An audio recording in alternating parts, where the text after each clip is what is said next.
and welcome to the Apex Legends Global Series. Today is match day 7, the last time all of these groups will face off against each other before we find out not only who will qualify for the regional finals, but also then who we will see at LAN in playoffs. It's also the first time we get to see what Group A brings to the table now in this new Season 20 meta. There's so much for us to talk about, so let's just start getting into it. I'm your host, Glitter Explosion, and today I'm very excited to be joined by some of my favorite people, Vicky and Genome. Vicky, I'm so glad we get to do this together. How are you feeling about the return of Caustic?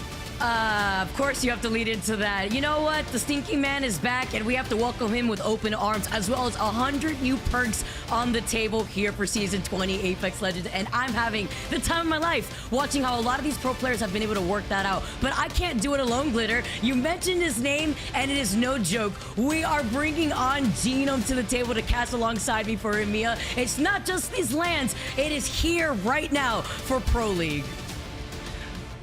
You could not have said it any better. For the first time, we get to have this legend with us all day today, fresh off the back of APAC. Genome, are you rested up? Are you prepared for today? It's going to be great. I mean, a little bit. There was a little bit of time in between APAC South and EMEA, but I'm here, and, you know, like, I wouldn't want to be anywhere else, would I? It's Apex. Whatever you tell me to cast, wherever you tell me to turn up, I'll be there, and I am so excited to get a crack at EMEA and North America later for the first time here online. Okay, now, we're going to have a lot to talk about today, because today really is the beginnings of those last opportunities for some of these squads to start putting in the work and making sure that they're qualifying through not only, like we mentioned earlier, to the regional finals, but then obviously to our LAN playoffs. It's gonna be a tough day for some of these squads. We'll start things off by taking a look at our overall standings, because Genome, some of these squads are already good to go. Oh, yeah. I mean, Aurora sitting up there at 96 points. They are basically locked in for LAN at this point. But it's harder than ever for these EMEA teams to make it through, right? Because only 8 slots make it through. You've got teams like Alliance down there in 9th, you know, the goats of this region, basically. You'd never expect them to be under the cutoff, but that's one of the reasons that we've seen recent changes for them. That said, on the higher end of this, you know, you've got Element 6. They keep making it to LAN. You've got 07, Nasky, doesn't matter who the teammates are, always seems to be turning up. So besides Aurora, which are obviously the clear outliers here, the rest of the teams are actually quite close together. Yeah, it's really crazy to see how tight-knit the competition's been all throughout the Pro League season. And now that we're playing through a new season of Apex, where everything is completely shifted, you have to look at the teams on the cusp right now. Team Portugal, formerly known as VAMO, now also waiting in that cusp. 2 Rats, 1 Controller, looking all the way down. Even the Forge, who've had these signs of life, but struggled to hold that consistency. Cold, Passion, ESG, even all the way down to Infinity. It's really crazy to see how a lot of these players have been able to adjust, but being within that top 10 is where you kind of feel safe, but you're still not fully in the clear. Even to participate in the regional finals, to qualify for that final spot with 8 total spots being in the EMEA region, that's less spots than what this region is usually comfortable with in the previous years. Yeah, we'll keep looking at all of these teams and where they're kind of tracking with those points, and we'll also break down those thresholds in just a second. But as we take a look at the third page here, we can see the teams that are in danger of being relegated to that PLQ, right? Those bottom 10 squads, because it's the top 20 making it through the regional finals. These are the ones right now that need to have a performance in the last 3 match days to put them up outside of this bubble, at least continue on to see those regional finals and keep pushing through. And we've seen pop-off performances from a lot of these teams. We know what Vex can bring to the table. We know what TSM Phoenix can bring to the table. I mean, we watched some of these teams play yesterday as well. So I'm excited to see what the new meta does for these bottom teams, because I think it could potentially shake things up for the likes of ExoClan, etc. Even 202 had a really strong performance yesterday, kind of brought themselves up, finishing in 7th overall. So we'll have to see what these squads do, but I talked about these thresholds. This is what we're going to start tracking here for these final match days, because these are the average points that you need to qualify not only to regional finals at that 50-point cutoff, but then again to those split 1 playoffs here, Genome. Obviously, Aurora's looking comfortable. They're looking great, aren't they? But yeah, just to stress this isn't like a definite cutoff. This is just what we've seen in previous splits that was required to A, get to the regional finals, make it to that top 20 of your region, and then B, to advance to the split one playoffs and make it to LAN. So yeah, you know, if 90 points does end up being that cutoff, Aurora already good, already solid, already in. And then if it's 50 points, you can see there's quite a few teams that have already made that, and you know, that's essentially kind of our top 10 teams are pretty much already there, locked in for regional finals. And it's the teams below that line that we're going to be keeping our eyes on today to see if they can also work their way above there and lock themselves in for that chance to make it further. All right, Vicky, now looking at this, which teams combined with obviously our participating teams today is groups A and B. Which teams are you looking at that kind of need to step it up in that middle of the pack? Well, with time running out, you saw the second place team currently, E6, which didn't have that consistent game going into the day not too long ago when they had played versus Group C. And that's a team that I definitely want to keep my eye on for. Looking at Alliance to see how they were able to participate with the inclusion of their third. No longer is Effect here into play here, rather Yuki is into play here, but now with Unlucky being brought in, they've been able to perform really nice, and being able to see how that played off yesterday going into today, they definitely have been able to iron out whatever they need to so that way they can stay on top. They got what, like fourth yesterday? So bringing in a third this late now with a new season could be a little risky, but this is definitely a team I have eyes on. And now, Gina, what about you? I know you obviously have to juggle so many more regions, but who are you trying to kind of pay attention to this time around? I mean, there's so many fun teams here, right? I mean, I love Nasky's style of IGLing. So fun watching 40% worse. Those guys have definitely got some work to do if they want to make it to the regional finals. I don't think they're out of the question at this point, but you know, look, I'm definitely cheering for them.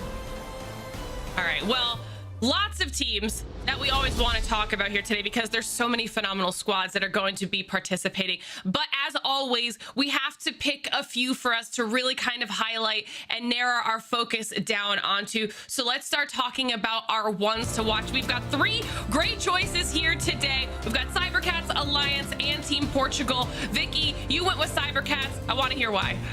All right, so Cybercats is one of the teams on that cusp, and I always like to talk about what's a little risky here, what's at stake, because currently they are sitting in that 8th place spot on the cusp for qualifying. Cybercats in general, they were one of the teams, or this is before, by the way, season 20. When I saw the Caustic, I was wondering, all right, well, when you get to final circle, you know that Caustic's definitely going to come in clutch. Believe this was for match day 4, and they not only took a dub there, but they also took a dub in match day 5. But this is a team that if they could keep themselves up in the overall standings, even when they had to deal with playing as a duo during one Pro League day because of an unfortunate power outage, despite that, this team has been pretty consistent in general on both Stormpoint and on World's Edge. They did start Pro League with a few rough edges, but you can see that this team has been able to figure out what they need to do to stay consistent, getting even second a month ago during the last time they played in this very same lobby in groups A and B.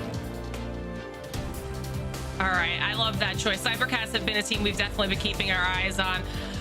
But another recognizable name in the lobby, or even mentioned in that the teams that are participating here today. Genome, talk to me about your choice in Alliance.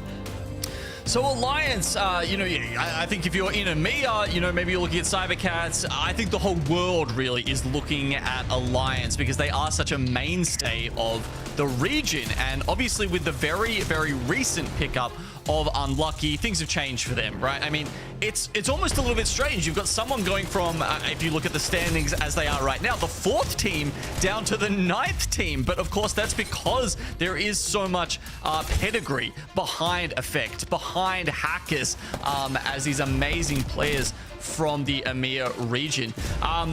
You know, it's a great pickup for them. Unlucky's currently sitting at second in overall kills, third in overall damage for the region. And he's just been performing at a really high level as the role player coming into Split 1 here in Year 4. Will this be an upgrade over Yuki? Man, they're really big shoes to fill, but so far, it does look like he's managing to fill them.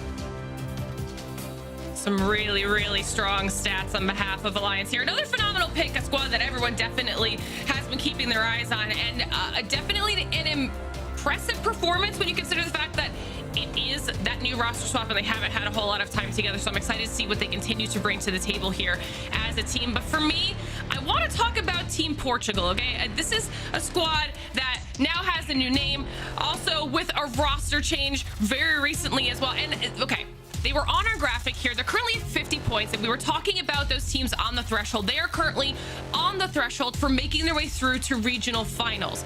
They looked like they were kind of struggling, maybe somewhere in the middle of the pack, especially last time these two groups did face off. But look at their performance from yesterday. This is something I really want to highlight here, because not only did they pick up their performance across both maps, where previously they only really excelled on World's Edge, they did a little bit better here on Stormpoint now as well, but did even better on World's Edge, and that's with this new Season 20 meta. They were running a Crypto Watson Valk comp yesterday. It seemed to work out for them. And so they are a team that I want to see what they can do, because even if they make it through to regional finals with their points, they still have to make a really big push in these next two match days if they want to get themselves where they need to be in order to make it land. Almost doing the same amount of points overall that they've had up until match day 7 in these next two match days. So I mean, it's going to be a difficult road for Team Portugal, but they've picked it up so much since yesterday that I'm excited to see what they can manage here today. Maybe they can keep that snowball rolling. I'm excited to see what all these teams can do, though. We've talked about quite a few of them. Match number 1 is almost ready to get going, which means it's time for me to say goodbye. So Vicky and Gino, let's kick off EMEA. Thank you so much, Glitter. Genome taking a trip from down under, and after, you know, eats, not sleep, and only Apex literally going into today. And I love that, though, because the dedication is here. We are back and reunited together. And Season 20 brings a whole new look at Apex Legends. You already got a taste of that earlier on in APAC, and we got to see it yesterday between EMEA and NA, even getting a little look at some legends that we don't usually get to see get put into the Pro League on the big stage, looking at Lifeline, you know, trying to see if maybe that is persistent going into today's day. We are starting on World's Edge for our first 3 matches, as we are later on throughout this first split. We made that swap, so we again are starting on World's Edge before we transition into Stormpoint. And you can see here where all our teams are going to be landing in their respective POIs. Got 2 50-50s going on potentially here, looking at Overlook and Tree. Wow, I mean, the thing that stands out to me here, Vicky, is that we've got no one dropping in Skyhook East. Now, with the new changes, any kind of PvE you can do is actually very, very valuable here in Season 20. So Element 6 landing over at Trials and Skyhook West, that's already a very strong POI, because you get that 250 Evo points for Trials completion and all the, you know, the gold loot that comes with it. So if they get the whole of Skyhook, don't even have to worry about other people as they're, you know, hitting ring consoles and survey beacons, depending on what comp they play. That honestly is pretty impressive. So yeah, look, but we'll be looking out for those contests early on as well. Let's get started. Game number 1 underway, and I love how you highlighted the different ways to get your Evo shield up, to get those different points that you need now.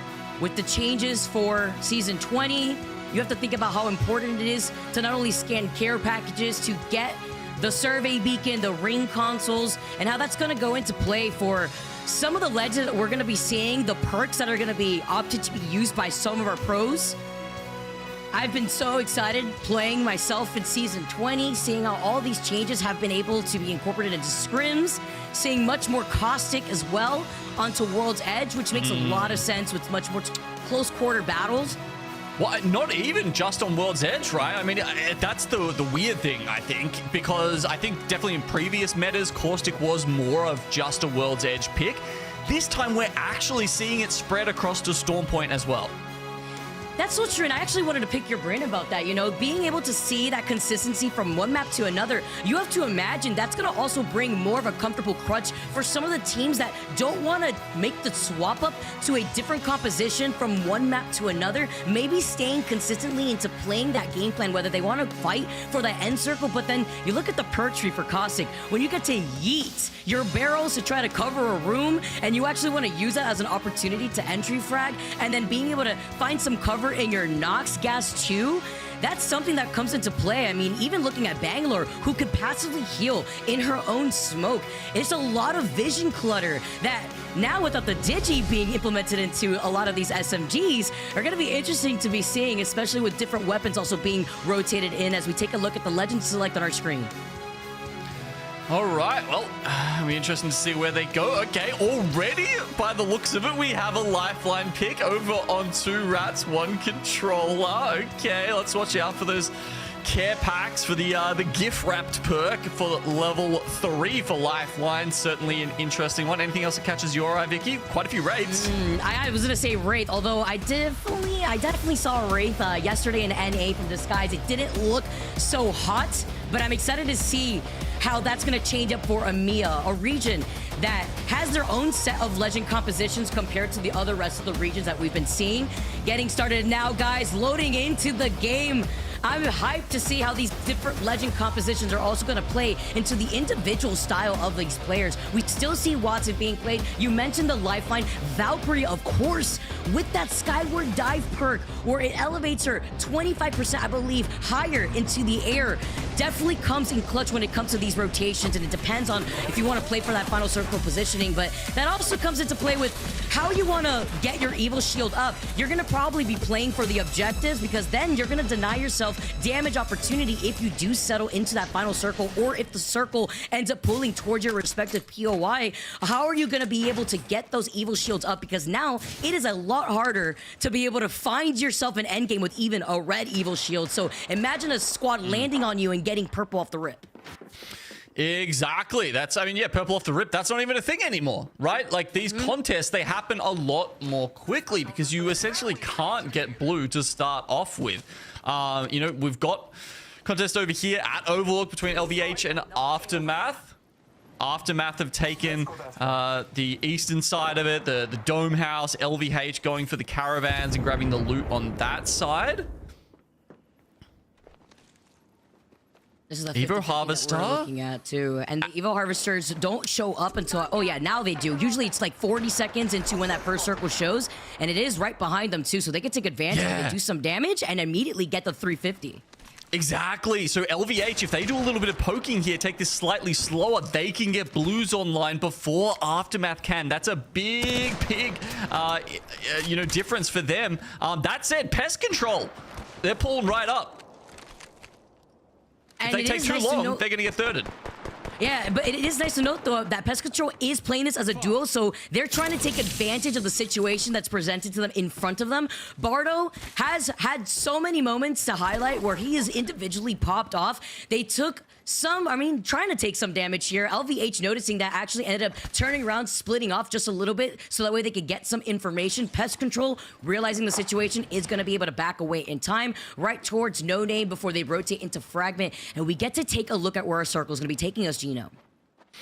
Yeah, so heading a little bit north here, but where the circle is at the moment, kind of hard to tell. It could end up sort of around where Exo Clan is, maybe, you know, a sort of train station-ish finish. But I think we're, you know, potentially going to have to see one more circle pull to get confirmation on that. This fight happening right now over by Geyser. This is 2 rats, 1 controller versus Orgulus and Hungry 2 here. Redragon actually on the other side. Future trying to run away as they were trying to make that rotation out of Big Mod. Orgulus and Hungry were waiting for them by the choke. And that's 2 Reds on controller on the other side of Geyser. Terrible situation to be in when you're making that rotate away from Big Mod. Then looking on the other side by Skyhook, E6 get eliminated. That solo from Redragon as well, saying goodbye. Oh, no. So many knocks happening on each end. 07 lose out on Nasky. Oh my god, gets a little bit too greedy with the loot there. I mean, from what I could see, he had, full health. It's not like he needed to go for the armor swap or anything like that. But unfortunately, I don't know if Nags was just not covering with the smoke there.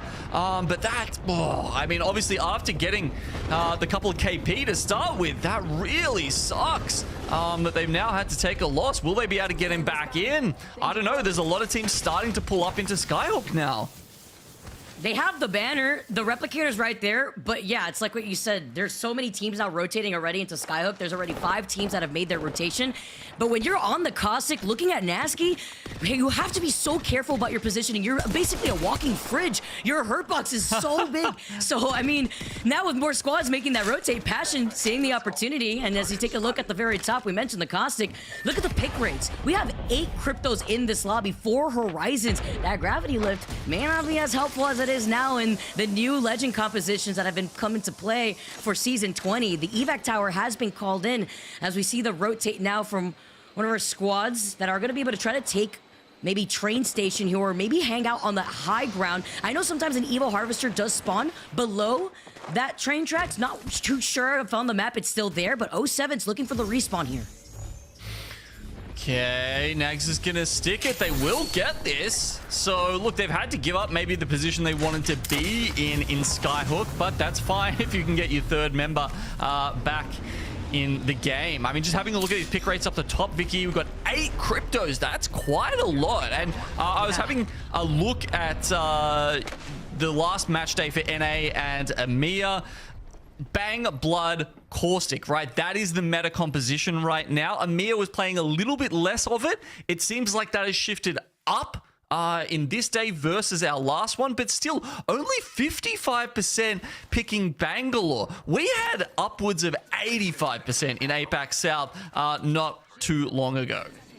It's actually crazy too, and you take a look at like what crypto really has available to him for level 2. You could get like that negative 10-second tactical cooldown. His ultimate, you could get it 30 seconds faster for his ult cooldown too, so you could farm more damage with that EMP. If a lot of Caustics are waiting inside of these buildings with those Caustic barrels, that's one way to just ruin everything you've already set up inside of a building. But taking a look at Epi, you can already see QUERER, speaking of crypto, taking a look at what's happening around him.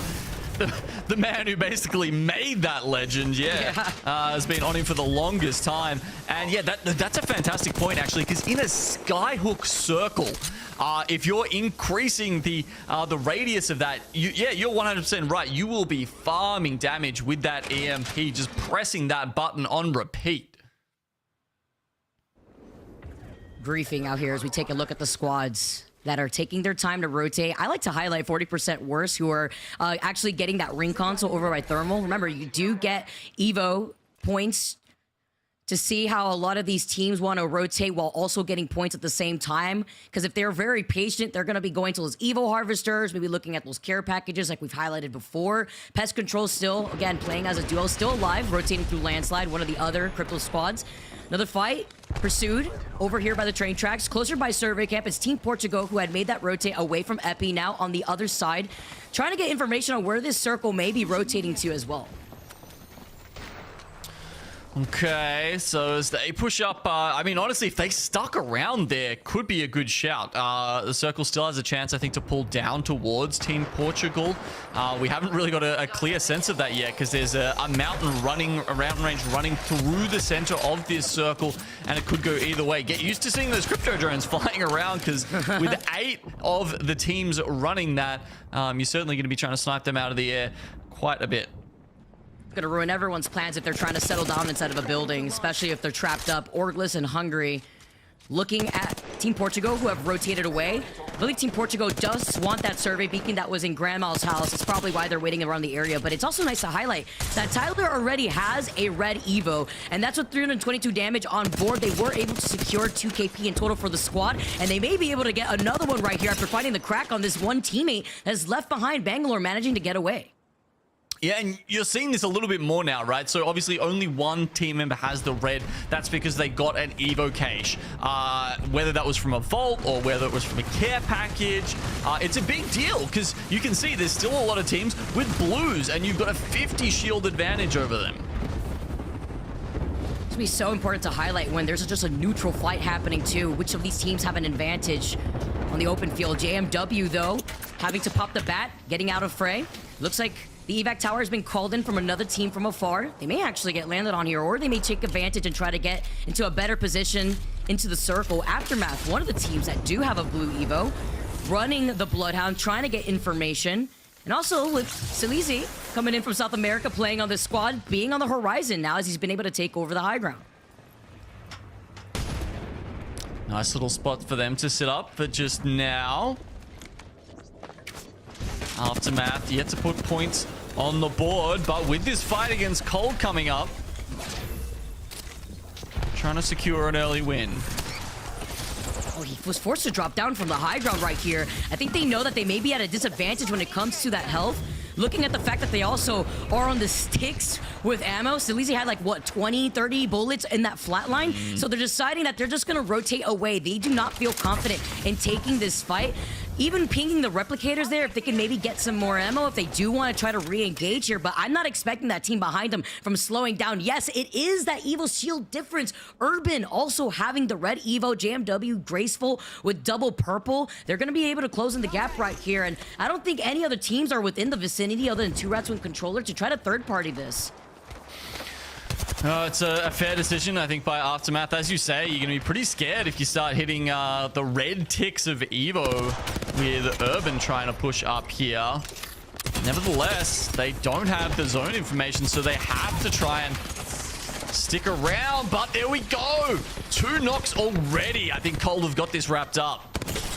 Oh man, 2 down, 1 to go here, trying to get away with the Bangalore smoke, but 2 Rats with controller take it from them instead. There's that third party that we were looking at when they were in the vicinity, and with the crypto drum, the EMP comes in from Hierarcha. That's gonna be able to cover their tracks and also deal enough damage so that way they can prevent them from trying to get a full reset. So they're just gonna be running for their lives. I mean, check this out. We've got basically the full legendary Mozambique here. 3 golds on that. And I'm not going to lie, I have seen that popping off this season. I mean, you never would have thought it, but there are going to be highlight clips out of there of people popping off with the Mozambique. Well, hold on, that is slapping. That 56 and then the 30 before that. Woohoo! 40% worse. Also eliminated 2 Rats, 1 controller coming out on top with the third party. I'm glad you mentioned the Mozam too, because again, now pistols could take that Digi, no longer SMG. So that's definitely going to be taken advantage of. Mozam, RE, Orglis and Hungry now rotating away. There is 15 squads still left here, so being wary of the squads and their rotation points are going to be incredibly important from where the circle is going to be pulling, especially if you do have that beacon information. I believe this is pulling, yeah, on the outskirts of the tracks, closer towards Skyhook, out in the open by the rocks, as you can see right now on the feed. So even though some of these buildings, like looking at full English, even Passion was going to have to start inching their way closer to where Team Portugal, which this squad always predicts where Final Circle is. It's kind of quite incredible, but because of that, they also deny themselves the opportunity to boosting up those Evo shields. So now they're going to be waiting probably inside of that truck that is on the outskirts of that rock, while more of these teams are going to be fighting coming out from the tunnel. Yeah, quite the bellwethers, aren't they? But as you said, it looks like it is going to be one of those Skyhook tower finishes near the drill tower. And I mean, we saw a couple of those earlier today, actually, near Overlook. And what generally happens in these circles is the tower is a fantastic place to play, but you can't play it early. And so it's this kind of this game of chicken where, you know, how long can you survive up there? How late or how early do you want to take that tower, because you know it's a good spot, but if you take it a little too early, you will just get blitzed off the top of it. Man, especially with the amount of cryptos that we see in this lobby, it's going to be an EMP galore, just fireworks everywhere. But looking at the squads that make it at least into that final circle, Alliance, this was a highlight of mine looking at EMEA yesterday. Unlucky, a great addition to this team. They have a bow check in hand from Effect, looking to see if he could find his mark. But with this rotate, they have the ability to 50-50 what direction they want to go in. Do they want to take the tunnel, which it does look like there's a team in there actually, or do they want to rotate through Grandma's house with more of these squads already in Skyhook? I mean, some of these buildings will be in, and some of them won't be in the next circle, Vicky. So, you know, a team like ExoClan here, they need to start doing this damage, because the more teams they can clear out here, the better the chance it is that they'll find a spot in the next circle. The teams coming from the south side, like, say, cybercats or 2 Rats 1 Controller, I think they'll be able to find spots without too much worry, whereas the teams in Skyhook, this is about to get a little bit messy. Yeah, all really cybercats and Grandma's house have to worry about are the squads rotating away from Monument. Alliance have called in the evac tower, and up they go to see where they... Oh, all right. Hockey's bunking his head a lot, as well as Effect. Hold on, Effect got the memo a little late, but this actually will prevent them from going as far as they were intending. A little low right in front of cybercats, serving themselves on a silver platter as Unlucky is trying to get away. While they're trying to find a way to get out, let's jump into a listen in as Unlucky pops the shield back. On us. Yeah, just come here, Rat. Yep. Not getting. Stay back. I'm scanning everything. So yeah. Careful building. Build this tree right now. 5 bats in this box. 5 bats in this box. Okay, I need it. Drop your armors off. Full team crossing over in your Crypto. Yeah. Crypto 1. Yeah, no smokes right now. Crypto is one back there. Okay. Watch this side, one of you. Yeah. I'm popping one. Okay, just scan the buildings on the key. Scan the buildings. Yeah, I'm scanning again. Scanning now. What is free? What is this? There's 3 teams in here. Only roof is free. Is roof free? Look right. Crypto. One is behind us. Okay. On the door here. I'm nading him. Look at him. Look behind Hikers. We can shot it. Yeah. Get this one. Batting. We're saving the corner. I'm scanning 4. Yeah. I think one can climb up here. It's safe.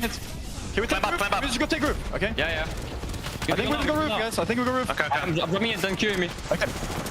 Yeah. We're good. Okay, let's go. On the roof. What are they looking? We're gonna Go. Crack one. Watson. 1-1. Guy inside, careful. Stabilize the stairs. On me. I cannot. Stairs. I cannot. It's only one guy. No, it's two. Two now. Good old.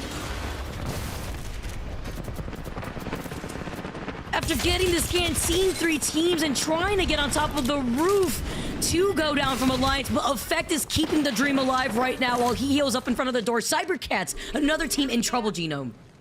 Yeah, 07 went down there as well. I mean, there was like it felt like a millisecond window that they had, honestly, to hit that gravity lift and get up there and take control of the top of the building, and they didn't quite manage to hit it. They'd taken a little bit too much damage. Cybercats, however, going through the dimensional rift. We haven't seen that on World's Edge in quite some time. Certainly not a lot of it lately. Okay, they're actually going for the tower. We talked about how important that is recently, and as this zone closes, that is pretty much the time to take it. Not many teams after this zone closes will have sight lines on you. What year is it? Wraith coming into Pro League? You love to see it. Well, Effect is still fighting for his life. Love the Arc Star placement, but these crypto drones have been pesky. He manages to take out one, but there's still another on the other side. He still gets pinged by the EMP. Nowhere to go or hide. Alliance get taken out, but this is where the chaos is all going to go down. This is where the lobby is going to whittle down, exiting out of Skyhook for the teams that are by that sniper tower, like you mentioned. Okay, stay healthy. Oh, that was a risky res. Other teams here at move in for the kill, and Full English seems to be the team that might actually stay alive and make it from the bottom side here. Only the 2 of them left alive. Brennan Noises. 2R1C. Passion have been grouping up on the north side of this. Meanwhile, Team Portugal, as we mentioned earlier, taking control of the RV and very happily sitting in there for now. We're able to also clean up some kills from the squads that were exiting out of the train tracks, stuck outside the circle. Looking at Cybercats, who have taken the high ground. Yes, they lose out on Alonso, who, by the way, on the Mad Maggie, this is a team that is running both Wraith and the Mad Maggie. It's going to be interesting to watch here, but the Wraith may come in clutch at the very end here, but specifically looking at the Caustic with that Nox grenade. You can see here the perks that he's also taking advantage of, but with these caustic traps, he can also take advantage of trying to peek right through there without giving up too much cover. Yeet. There they go out. Yeah, the second perk, the level 3 perk they've got there with the extra vision keeps people in your sights for a little bit longer is definitely the one that the caustics have been gravitating towards. It's a crack here. We're having to look over to the side. He manages to get away, but that was right before he didn't notice that there was another player right next to him. The caustic gets the knock noises, gets fully sent on full English, get annihilated. That was all from 0-0, who immediately pushed off of that Nox grenade. You can see he did use it there, but at the very end, this is where it's going to be even more important, as cybercats are forced to drop down right on top of, I believe, 2 Reds with controller. Uchaku, he gets the final blow, though, with that melee. Now Ranches is forced to get away. He gets right into the phase. Can he find some cover, though, to at least reset right into the line of sight of Feuda, who cleans up cybercats? Our last 3 squads here on the field. Okay, Team Portugal, they're going to send 2 R1C here, but Passion, they can come in off the back of this. It should be an easy cleanup for them. Passion, take it from the rock.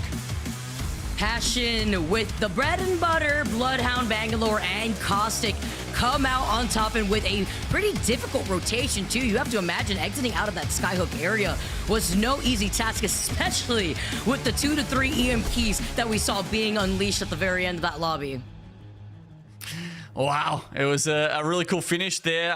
The team on the tower doesn't end up winning it. They get pushed out first. That rock is quite a strong position in that final circle. And we saw Passion, deciding to go that way, rotate. They had to kill, it was one of the other teams that was sitting there. I think it was maybe full English. And once they'd done that, all of a sudden it looked like the game was in their hands, because 2R1C and Team Portugal kind of locked into in a battle in their death throes there. And I think Portugal realized they probably had to play for second place. So, at least recognizing that. What's also nice to see is that 0-0 at the very end, we got to catch him cleaning up what 2 squads, what was remained of the 2 squads that we saw of them, and he was able to get 4 KP alone. I did notice that his other 2 teammates were also able to get KP, so with that dub on top of potentially 6 KP total, that's going to be a nice first game to have in the pocket, and that is also considering the rotation from staging to make it into that final circle on the outskirts of Skyhook. So really good game right there for Passion. Yeah, I mean, it's, any kind of game where you're getting top 3 and also running away with a few kills is obviously going to help you on the standings. I'm sure we'll get to that later, but yeah, that's an amazing first win for them. Taking a look at the match results, Passion coming in first place with 7 kills, but 2 Rats with controller with 11 KP that game. Sheesh. They really came in from Geyser. I mean, we saw them fighting very early when we got to see the 50-50 happening in Overlook, and then what happened to Redragon when they made the rotate out of Big Mod right into Geyser, where 2 Rats went controller, where they did not stop fragging, it looks like, for the entire rest of the game on their trip over to Skyhook. So that was a pretty big game for them too.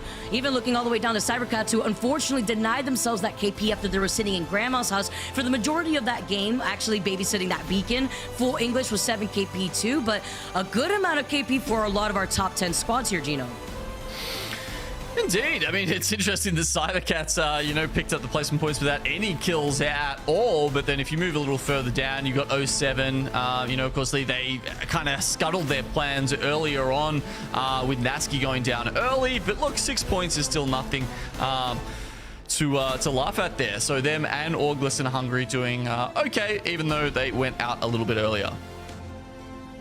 It's actually crazy. Even looking all the way down to E6, we're talking about the fact that they need to keep this up if they want to stay within contention of our top 10 teams. But looking at our top 3 teams after game number 1, Passion takes that dub. You can see 7 KP out here with over 3,000 damage, but 2 Rats with controller in that 3rd place spot with 5,000 damage, 11 total kills, 17 assists. They were absolutely frying. And by the way, that is with the lifeline being put into this comp. Lifeline, Crypto Bang. I mean, I'm loving the flexibility that we're seeing from all your teams. Even Team Portugal. I love how QUERER post-kill EQ actually going in for a comp that I believe QUERER had found so much success on previously, still sticking to the Crypto, the Watson, and the Valkyrie, where you could play for end circle, kind of stay posted up in wherever you want to be, and then see if you could find a KP that you need from any of the rotating spots while being in the best spot that you could possibly be in wherever you predict that Circle is going to be pulling. But amazing first game that we got to watch. Circle going all the way up north to Skyhook.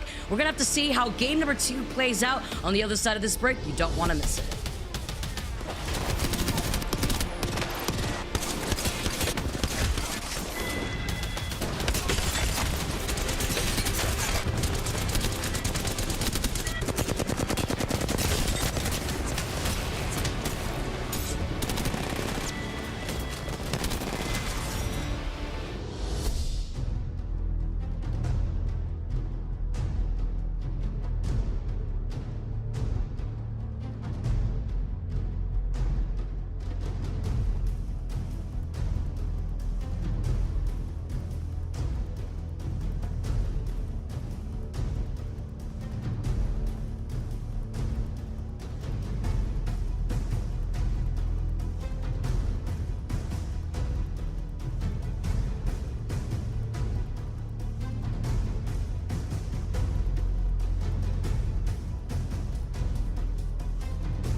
The Evo changes. Alright, buddy, welcome back to the ALGS. We were talking about a lot of stuff behind the scenes, okay? Because there's quite a few topics that we want to touch on before we head into match number 2. But match number 1 already in the books. A pretty strong performance across the board, especially 11 kills out of 2 R1C. I mean, talk about coming out the gate hot, Gino. Yeah, it was a really frag heavy game for them. You know, Passion also obviously taking out the win and picking up a few as well. But yeah, there was a reasonable spread of kills across the board for our EMEA teams in game 1.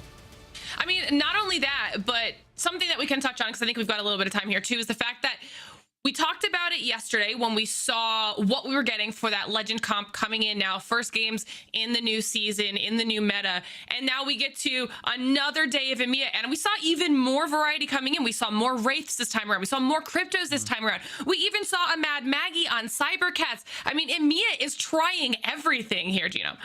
Yeah, it's fun to see the variety, isn't it? I mean, every region I think has their flavor right now. I'm a little sad, you know, we did get the vision of the lifeline pulling down the care pack, if that's yes. She managed to get that out towards the end. But yeah, there's just so many possibilities in this new season that it's been fascinating to see which skill trees these pros are going down, because it's not settled yet, right? I think there's some like say Bangalore, where you are seeing them pretty much go, you know, ultimate cooldown, and then the one that spots out enemies pretty much every time. But some other times, like, you know, Caustic or Bloodhound, you are seeing a bit of variety in what the teams choose. Yeah, it's really adding to the overall strategy when it comes to this game.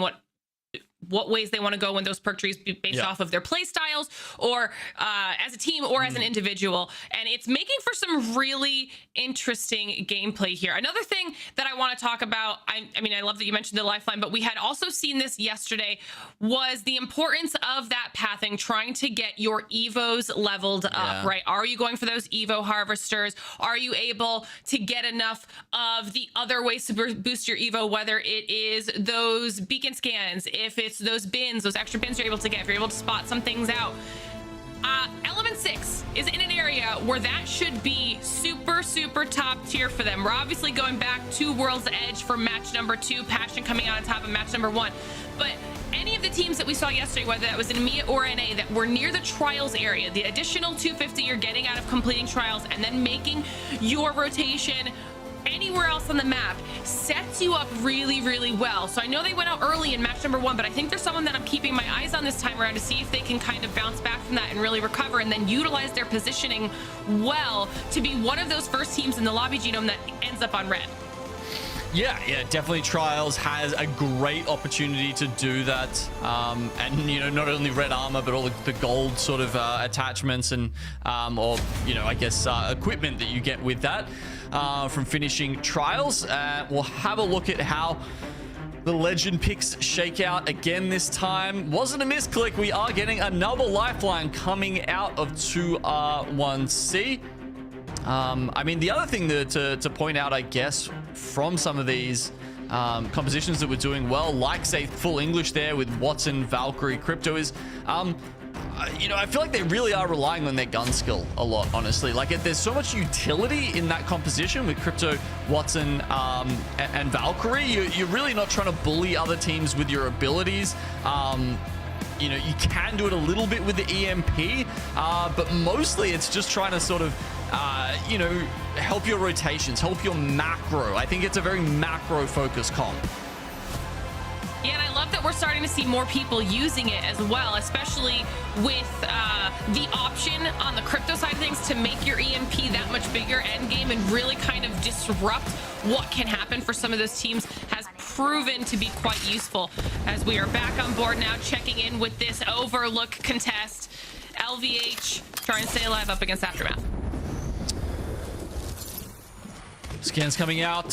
Evo Harvester in a very similar position to last time, but I don't think it will be as much of an issue because both of the teams are clustered up. They were, you know, sort of taking their time last time, but this time you see them pulling straight up onto each other. Looks like they don't want to take their time this time around. I mean, nice shots coming out, looking with that Prowler here, trying to see if he can do any bit of damage. Only one down at LVH shield. They're actually holding their ground really solidly here, making an aggressive push into the building. The smoke ends up blocking a lot of this vision. LVH now down to 1. Able to clean up Aftermath, though, and that was worth all of the expenditure in the long run because now, like you mentioned, they also have that Evo Harvester right behind them. They'll get a reset here, and all that extra damage is going to be huge for their shields. Yeah, definitely helps with that early on. It also means they're not going to get thirded by pest control this time because they got it over and done with nice and quickly. That said, they don't have super great priority to the ring, which, you know, just by happenstance, we'll be pulling a roundabouts here, maybe probably a little bit down south to Harvester. But Exo Clan sitting here in Landslide will be safer for a little while. There's that ring vision. So more likely to pull south of the Vault Tunnel there and pull on top of Cybercats and Passion starting over at Staging. You know, they managed to convert up north last time, but this circle is even more favorable for them. Definitely, you can see that they're going to be trying to find a nice position early here to hold down. But cybercats, a team that also did well, at least getting into one of those top 5, I think, finishes in the first match. And they were someone we wanted to keep our eyes on because they were running the Maggie, but Elonzi was down. It was just the 2 of them alive on the top of that tower towards the end of the game. We might get an opportunity to see what they're hoping Maggie brings to the table here for this trio. Since they don't have to do too much moving here, they can kind of hold down and Harvester and at least just defend off anyone who's going to be pushing in, because we did see Orgless and Hungry starting to make a move towards that direction.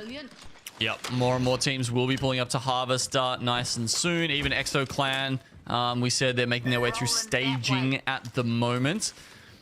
We do have a survey beacon in Harvester. I just mentioned that because we have so many crypto teams, right? So when you decide to hit that survey beacon could be crucial. You know, do you hit it after the Zone 3 reveal, the Zone 4 reveal? Because, you know, the later you hit it, the more certain you can be about what spots are open as that zone changes, and as it, because no one's going to be able to predict this exactly, right? They don't, like, it could go to anywhere around Harvester essentially. Well, you're talking about that survey beacon. Looks like Orglis and Hungry decides that they want to push in, get some damage on the board. Wonderful job clearing out the entire edge of this building, drawing a little bit of attention their way, but also clearing out that space. They now have access to that additional potential Evo boost. Full English pushing in and finding themselves in a really rough spot, down to just Noises now. Is going to try and clean up, see if he can crack some shields behind that. Jenny and is actually doing very well. Oh my god, he actually gets the cleanup, but to 40% worse. Let's go. EMP to lock them down, and their Hemlock Vault to finish them off. But yeah, look, how much respite is he going to get? Not very much. I mean, cut him some slack. That was an insane clutch on behalf of Noises, but Full English go down. And it is the cybercats who decide they want this entire half of Harvester to at least be safe for them for now. More loot on the table as well. So huge play, thirding there for cybercats as we now check in what's going on with Infinite inside of this tunnel. They are sandwiched right now between two different teams, one on each end. This is a rough spot. They're going to have to pick who they want to push first if they don't want to have this turn into an absolute massacre. Well, I feel like there's always one of those happening somewhere around the map in Apex. It's kind of just how the game works, right? You know, there's always going to be some hot spots, but I like playing up there. I mean, you can see it's not an easy spot to climb up to, right? Like they're trying to get there. Obviously, it's a lot easier if you've got a horizon, something like that. But it is quite a powerful spot because you really can, you know, determine your peaks if you're playing from that high ground. We've got your squad here, Genome, checking in on Alliance as they're making their way on a little bit safer rotation outside of where a lot of these teams have moved into. I think they have one team in their path right now, which should be Passion, that they're keeping their eyes on, seeing what's going on. But right now, they're safe coming out of Thermal. They don't have to have, they actually don't have too many people in their way, so they can kind of play this as slowly as they want to. Not a bad spot at all, I agree. You know, it's a good spot for gatekeeping. You know, there were 2 Evo Harvesters actually down on the side of Thermal Station, so hey, why not just take your time and really build those shields up, and then you can work your way in a little bit later. Actually, they might have even hit 3 by now, so yeah, like without even having to put that much damage out. That's a good start to the shield Evo collection game that we now play in Apex. Little scouting action going on here with that drone as we get a chance to look back at the map.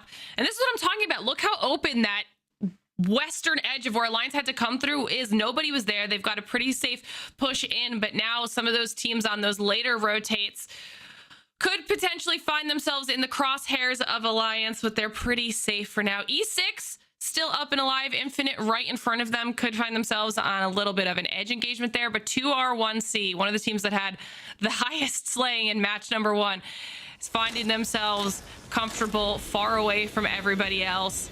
Ooh, so we get an opportunity to see what E6 is going to do with their position.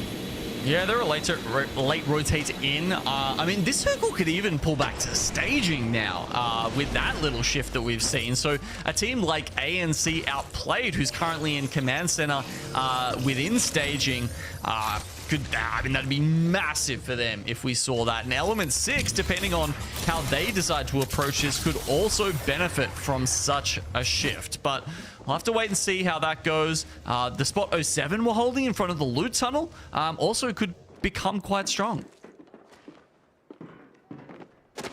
And you can see just how comfortable E6 is with their shields right now.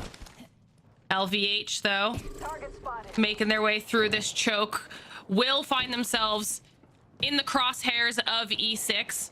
And they know that there is the potential for somebody to be through there as well, so they're playing this a little bit safer. They've got time. They're still safe inside of the zone right now, so they can kind of choose which way they want to make this rotation. Not a lot in the backpack, though.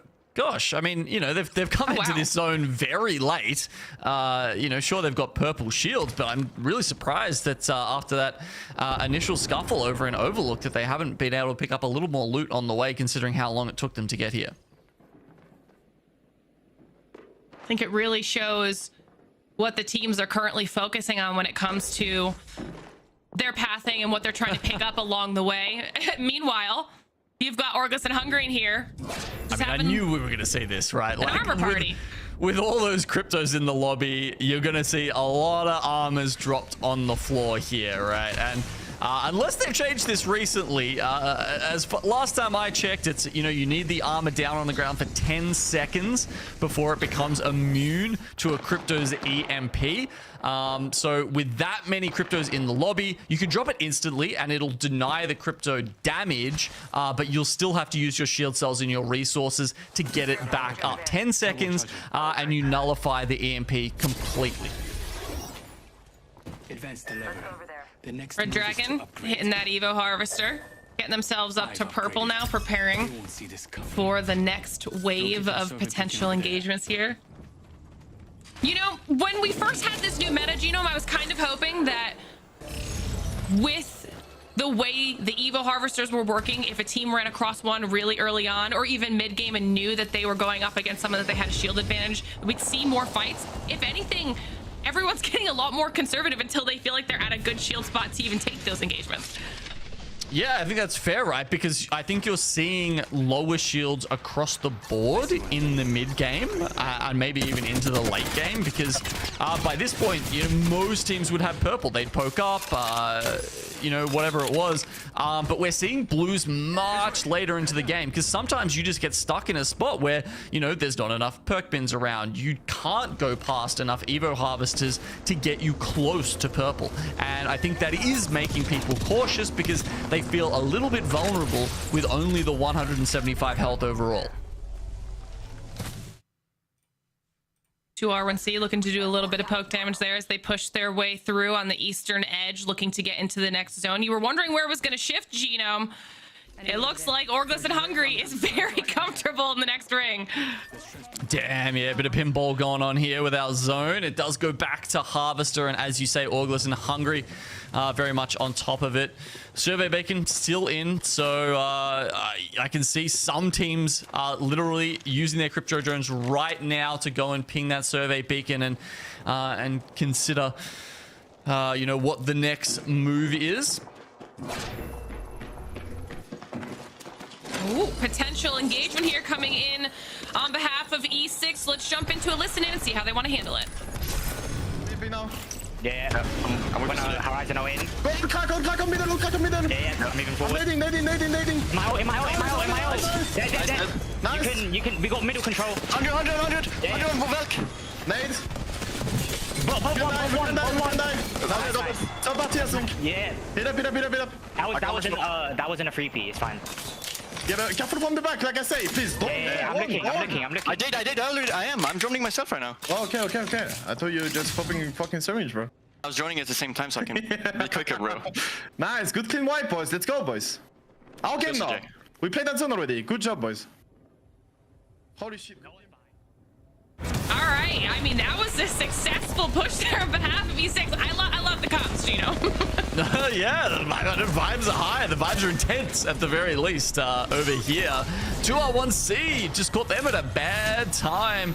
Redragon, the only one left alive now. Looks like that they are going down right now to all of the teams that have decided to hold that space here in Harvester.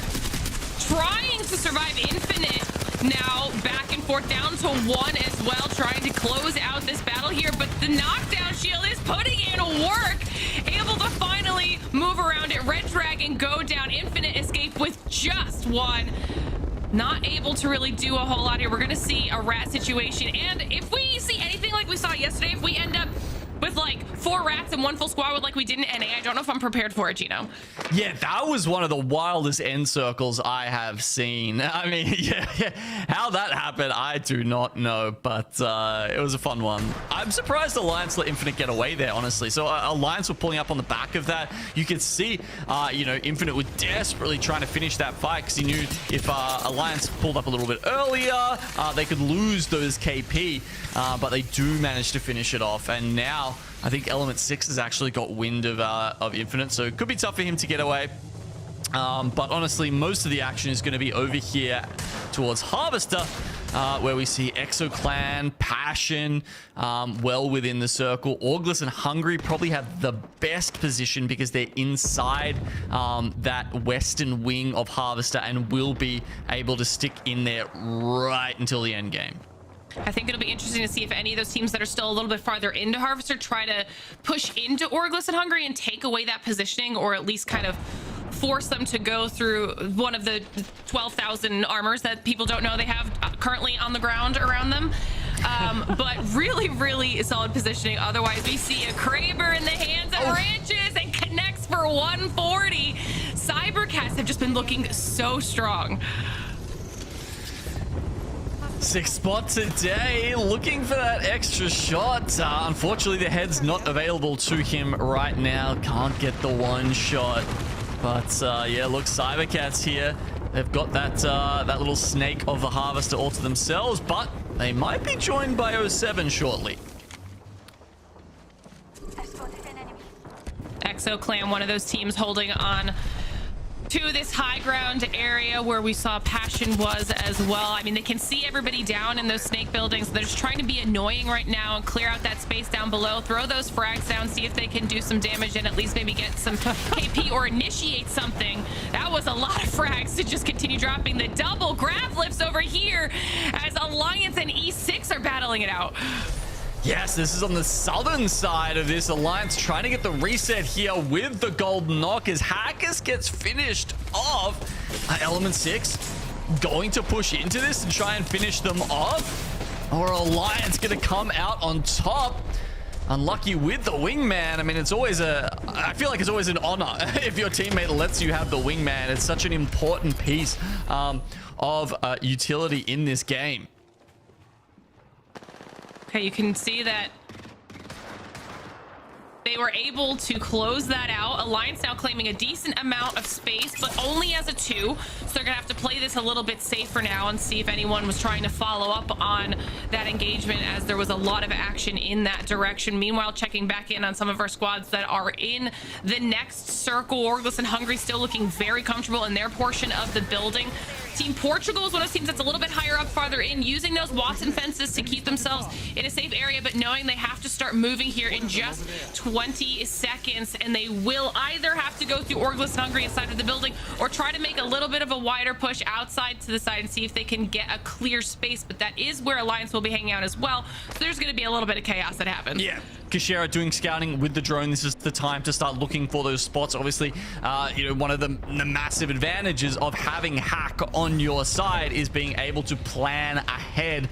QUERER, one of the best at it. They see that the top is free, and I think that is 100% the right call to play that. Unfortunately, you're still going to have teams, as you can see, on those high grounds above you. Maybe having an interception pile on here will be enough to save you, but oh, they do take one casualty on the way, and Alliance looking to send them as well, who are back up to the full 3. This was a really good push on behalf of Alliance. They did it right before Team Portugal was even able to get fully settled in this high ground on top of the building. Cleared them out. Now they also have this Jenny here that they can kind of utilize to their advantage. They've got these death boxes. This was a massive move for Alliance, especially after the fact that everybody allowed them to get fully reset. They can hold this now for a while. Oh, in fact, even hitting the headshots here. As you say, having this spot, not only the spot, but getting the gen for free as well. I mean, it's probably pumping out arc stars for them. Yeah, honestly, an incredible win for them. But the way this circle pulls, Passion and ExoClan have the high ground up the top. Passion, once again, have found themselves in a really good spot. Actually, looking at the map, it's a little hard to tell. They might be on the lower ground. Oh, this is going to be chaotic as it starts to shrink down and all these teams are forced to move. You see those pings coming out on behalf of Alliance. They know that they have to make a move soon. They did use an evac tower to get up here from where they were, so they still might be able to utilize that horizon and get themselves to a safer position when everyone starts making their moves. They know where some of the squads are. You were wondering where Passion is. It does look like they're on the low ground like he speculated. there's just a lot of Watson fences in the face of Alliance. Yeah, this is really EXO's game to lose here. I mean, EXO Clan, they're up the top. You can see young Hong Kong in the drone, just getting perfect view. He's basically in his own little ops client there, watching the game play out. And Alliance are clustering underneath them right now. Of course, with the grab lift, they have a chance to ruin EXO's day. This should be interesting. Don't forget, we still have Orgless and Hungry inside the building, and they were safe. They'll probably be keeping their sights on Passion as the team is on the low ground with them as well. But there is some potential for either one of those teams to really disrupt what we've got going on. All the while, EXO has to be keeping their sights down on Alliance and everybody else that's going to be looking to make a push up as everything is about to kick off. Orgless and Hungry make their move. They push out, but Tafe instantly goes down. Tyler up with no shield and kind of down to one, taking so much damage from everybody around them. They end up going down. Does not work out in their favor, and one still up for Passion. So what happens now? Do we get a battle of the low ground between Alliance and Passion, or do Alliance try and push up against EXO Clan? And EMP to remove all of that Watson utility on the high ground would be a huge move. There's the grab lift. Oh, Alliance doing a really good job of managing all of this. I thought Passion went down to one. They're still a full squad as well. EXO still raining down damage from above, knowing that they can just sit here comfortably until they are forced to make a move. Almost everybody on res, and you can see that, like you said, this is EXO's game to lose. Oh, they're just fish in a barrel right now. The last members of Passion getting bullied by EXO Clan, who barely even take damage to close out the game. Great job on the prediction, on the positioning on behalf of EXO Clan. This was a win that they desperately needed, because when we were looking at those overalls, we saw where they were sitting, but we also did say that we know that they're a squad who can have these big pop-off performances. They just showed exactly what we were talking about, and that's huge for them. They need to have a good day today. Yeah, I mean, there's definitely a couple of teams who are really desperate to, either, try and get closer to that land position, that top 8 here that you need in EMEA, or try and make it into the regional finals in the top 20. They're the two cutoffs that we're really worried about. I mean, that was a really, really fun ending there. To be fair, we saw lots of good decisions and pushes for a zone that's kind of rough for these teams to play. Alliance did a phenomenal job not only getting themselves a reset back up to a 3, but then playing off of the decisions of the other teams. Not, like I said, not letting Team Portugal get settled when they tried to go to the top of the building and claiming that space for a little while. And then they moved early enough to try and find us a position on the high ground, and were able to also clear out, I think there was a wrap for cybercats over there in the process, but they were just... EXO was doing too good of a job holding them off, that, like you said, there was a potential for a grab lift. They couldn't really make any of it work on that side of things, and it was chaos at the end. But like we said, there were moments from a lot of those squads that really worked out well for them, and that was an enjoyable finish, at least in my opinion. Yeah, it was fun. I was a little surprised that Alliance didn't try their luck and essentially kind of played for, second, third place there, because the grab lift was there. They had a chance to pull up. I don't know. It's genuinely a tough one. It's a tough call. As soon as you see that gravity plume, right, the comms are coming out from EXO Clan. They will have their eyes laser focused on that. But that doesn't mean that they're going to lose, right? I think that was still potentially winnable from Alliance, especially if you're like, well, it's maybe a second place if we play down bottom, but, maybe it's a first place if you take that chance and try and take them out up top. I'm interested to see what we get now in the third and final match on World's Edge out of these teams. We talked about Team Portugal as well at the top of the show. My team to kind of keep our eyes on here today. World's Edge is a map that they are stronger on, and we see them here at least being consistent in that sense, finding themselves here in a top 6 position. But we get an opportunity to see what happened in the kills department, and it was cybercats and Alliance that absolutely popped off this time around. Yeah, look at that. 8 kills for Alliance. Cyber kills. You can remember they picked up 0 kills in game 1. They have flipped the script on that one to pick up 13 points here in game 2. Quite the turnaround in their fortunes. But of course, obviously, EXO Clan, our top squad here with 18 points total, so that'll be a very, very good boost for them when it comes to our overall results on the day here as we take a look at the next page. And quite the point sponge going on in the first one because there are barely any kills to go around for any of these teams. Yeah, look at that. It's a grim bottom half of the leaderboard there, as you point out. 5 kills, yeah, on the bottom half. That means 55 kills for the top half of this leaderboard. Really, really solid performance so far on the day for our EMEA teams. But we have so much more Apex Legends action in store. It's only 2 matches on the day. We have 4 more. But of course, it's time for another short break, so don't go anywhere when we return match number 3.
Welcome back, everyone, to the ALGS. Game number 2 in the books as we get ready for game number 3. It's been looking fiery out here. I love the legend comps that we keep getting exposed to, the diversity, and what these cryptos are doing to stay alive, but also EXO taking the dub after predicting where that final circle was going to be pulling over by Harvester. I was talking a little bit with my friend Genome here about the final circles and how they've been able to shift throughout the different seasons, and seeing those Harvester circles usually pulling out outside of Harvester, that hill is the god spot, and EXO had gotten the memo. Yeah, I feel like some of the other directions it can go around Harvester are a little more fair. You know, if it pulls down the sort of the south end, it's a little more flat ground, but the disparity in height between that hill, especially when you've got a character that's able to lock it down like Watson, maybe even Caustic, just made it so easy for EXO to run away with that game. And even looking at teams remaining consistent at the very least, Passion, who took game number 1 and still staying in the end game for game number 2, staying on top in the overall standings thus far. Can they do it again in our final game of World's Edge, or are they going to falter? Because then we go on to Storm Point for our final 3 games here in EMEA. And seeing some of these teams, they like to shift away from a different sort of composition. So seeing teams that can stay consistent is the key here when it looks at when you're looking at teams like Passion. Consistency is key. They definitely do say that, Vicky. You know, even just looking at the sort of overall standings for the split in EMEA, I think that's reflected as well, right? There's quite a few teams here who have managed to stay on top, regardless of, you know, the matchups between the groups. I think I actually saw a Tiff tweet out before that Element 6 had won the previous 2 matchups of these groups, right? Groups A versus Group B. So it's interesting to see that they're really lagging behind today. It's certainly not how what we come to expect from them in this matchup. Yeah, that's actually why I brought up E6 before. I mean, at the moment, in the total league standings in EMEA, E6 is sitting in second, where they had a fantastic day one. Actually, in this lobby, like you mentioned, #1 plays. Yep. But also, I believe it was when they had played the second time in the same lobby. Yeah, getting that back-to-back dub.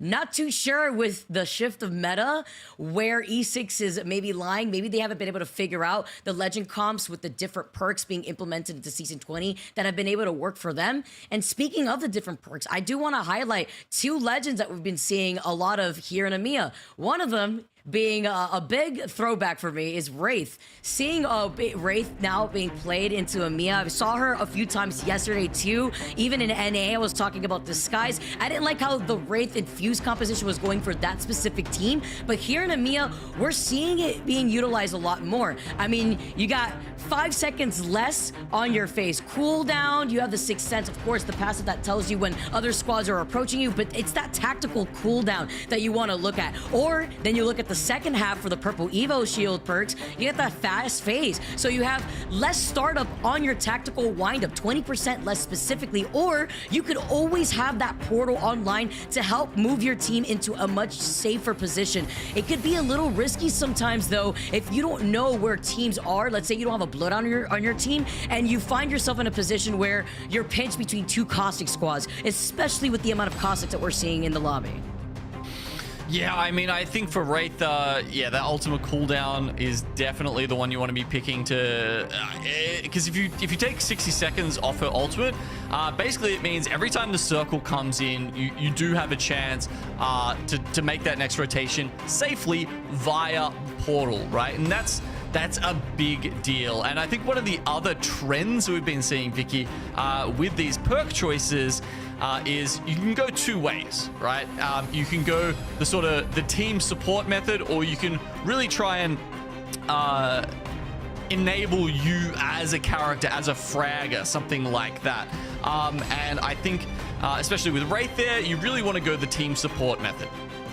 Yeah, and then even looking at Mad Maggie and how that could play into whether you want your Wraith to play much more support to help basically navigate your team into a safe spot, or I mean, we're basically highlighting cybercats here because this is the type of combat they're running. The Mad Maggie.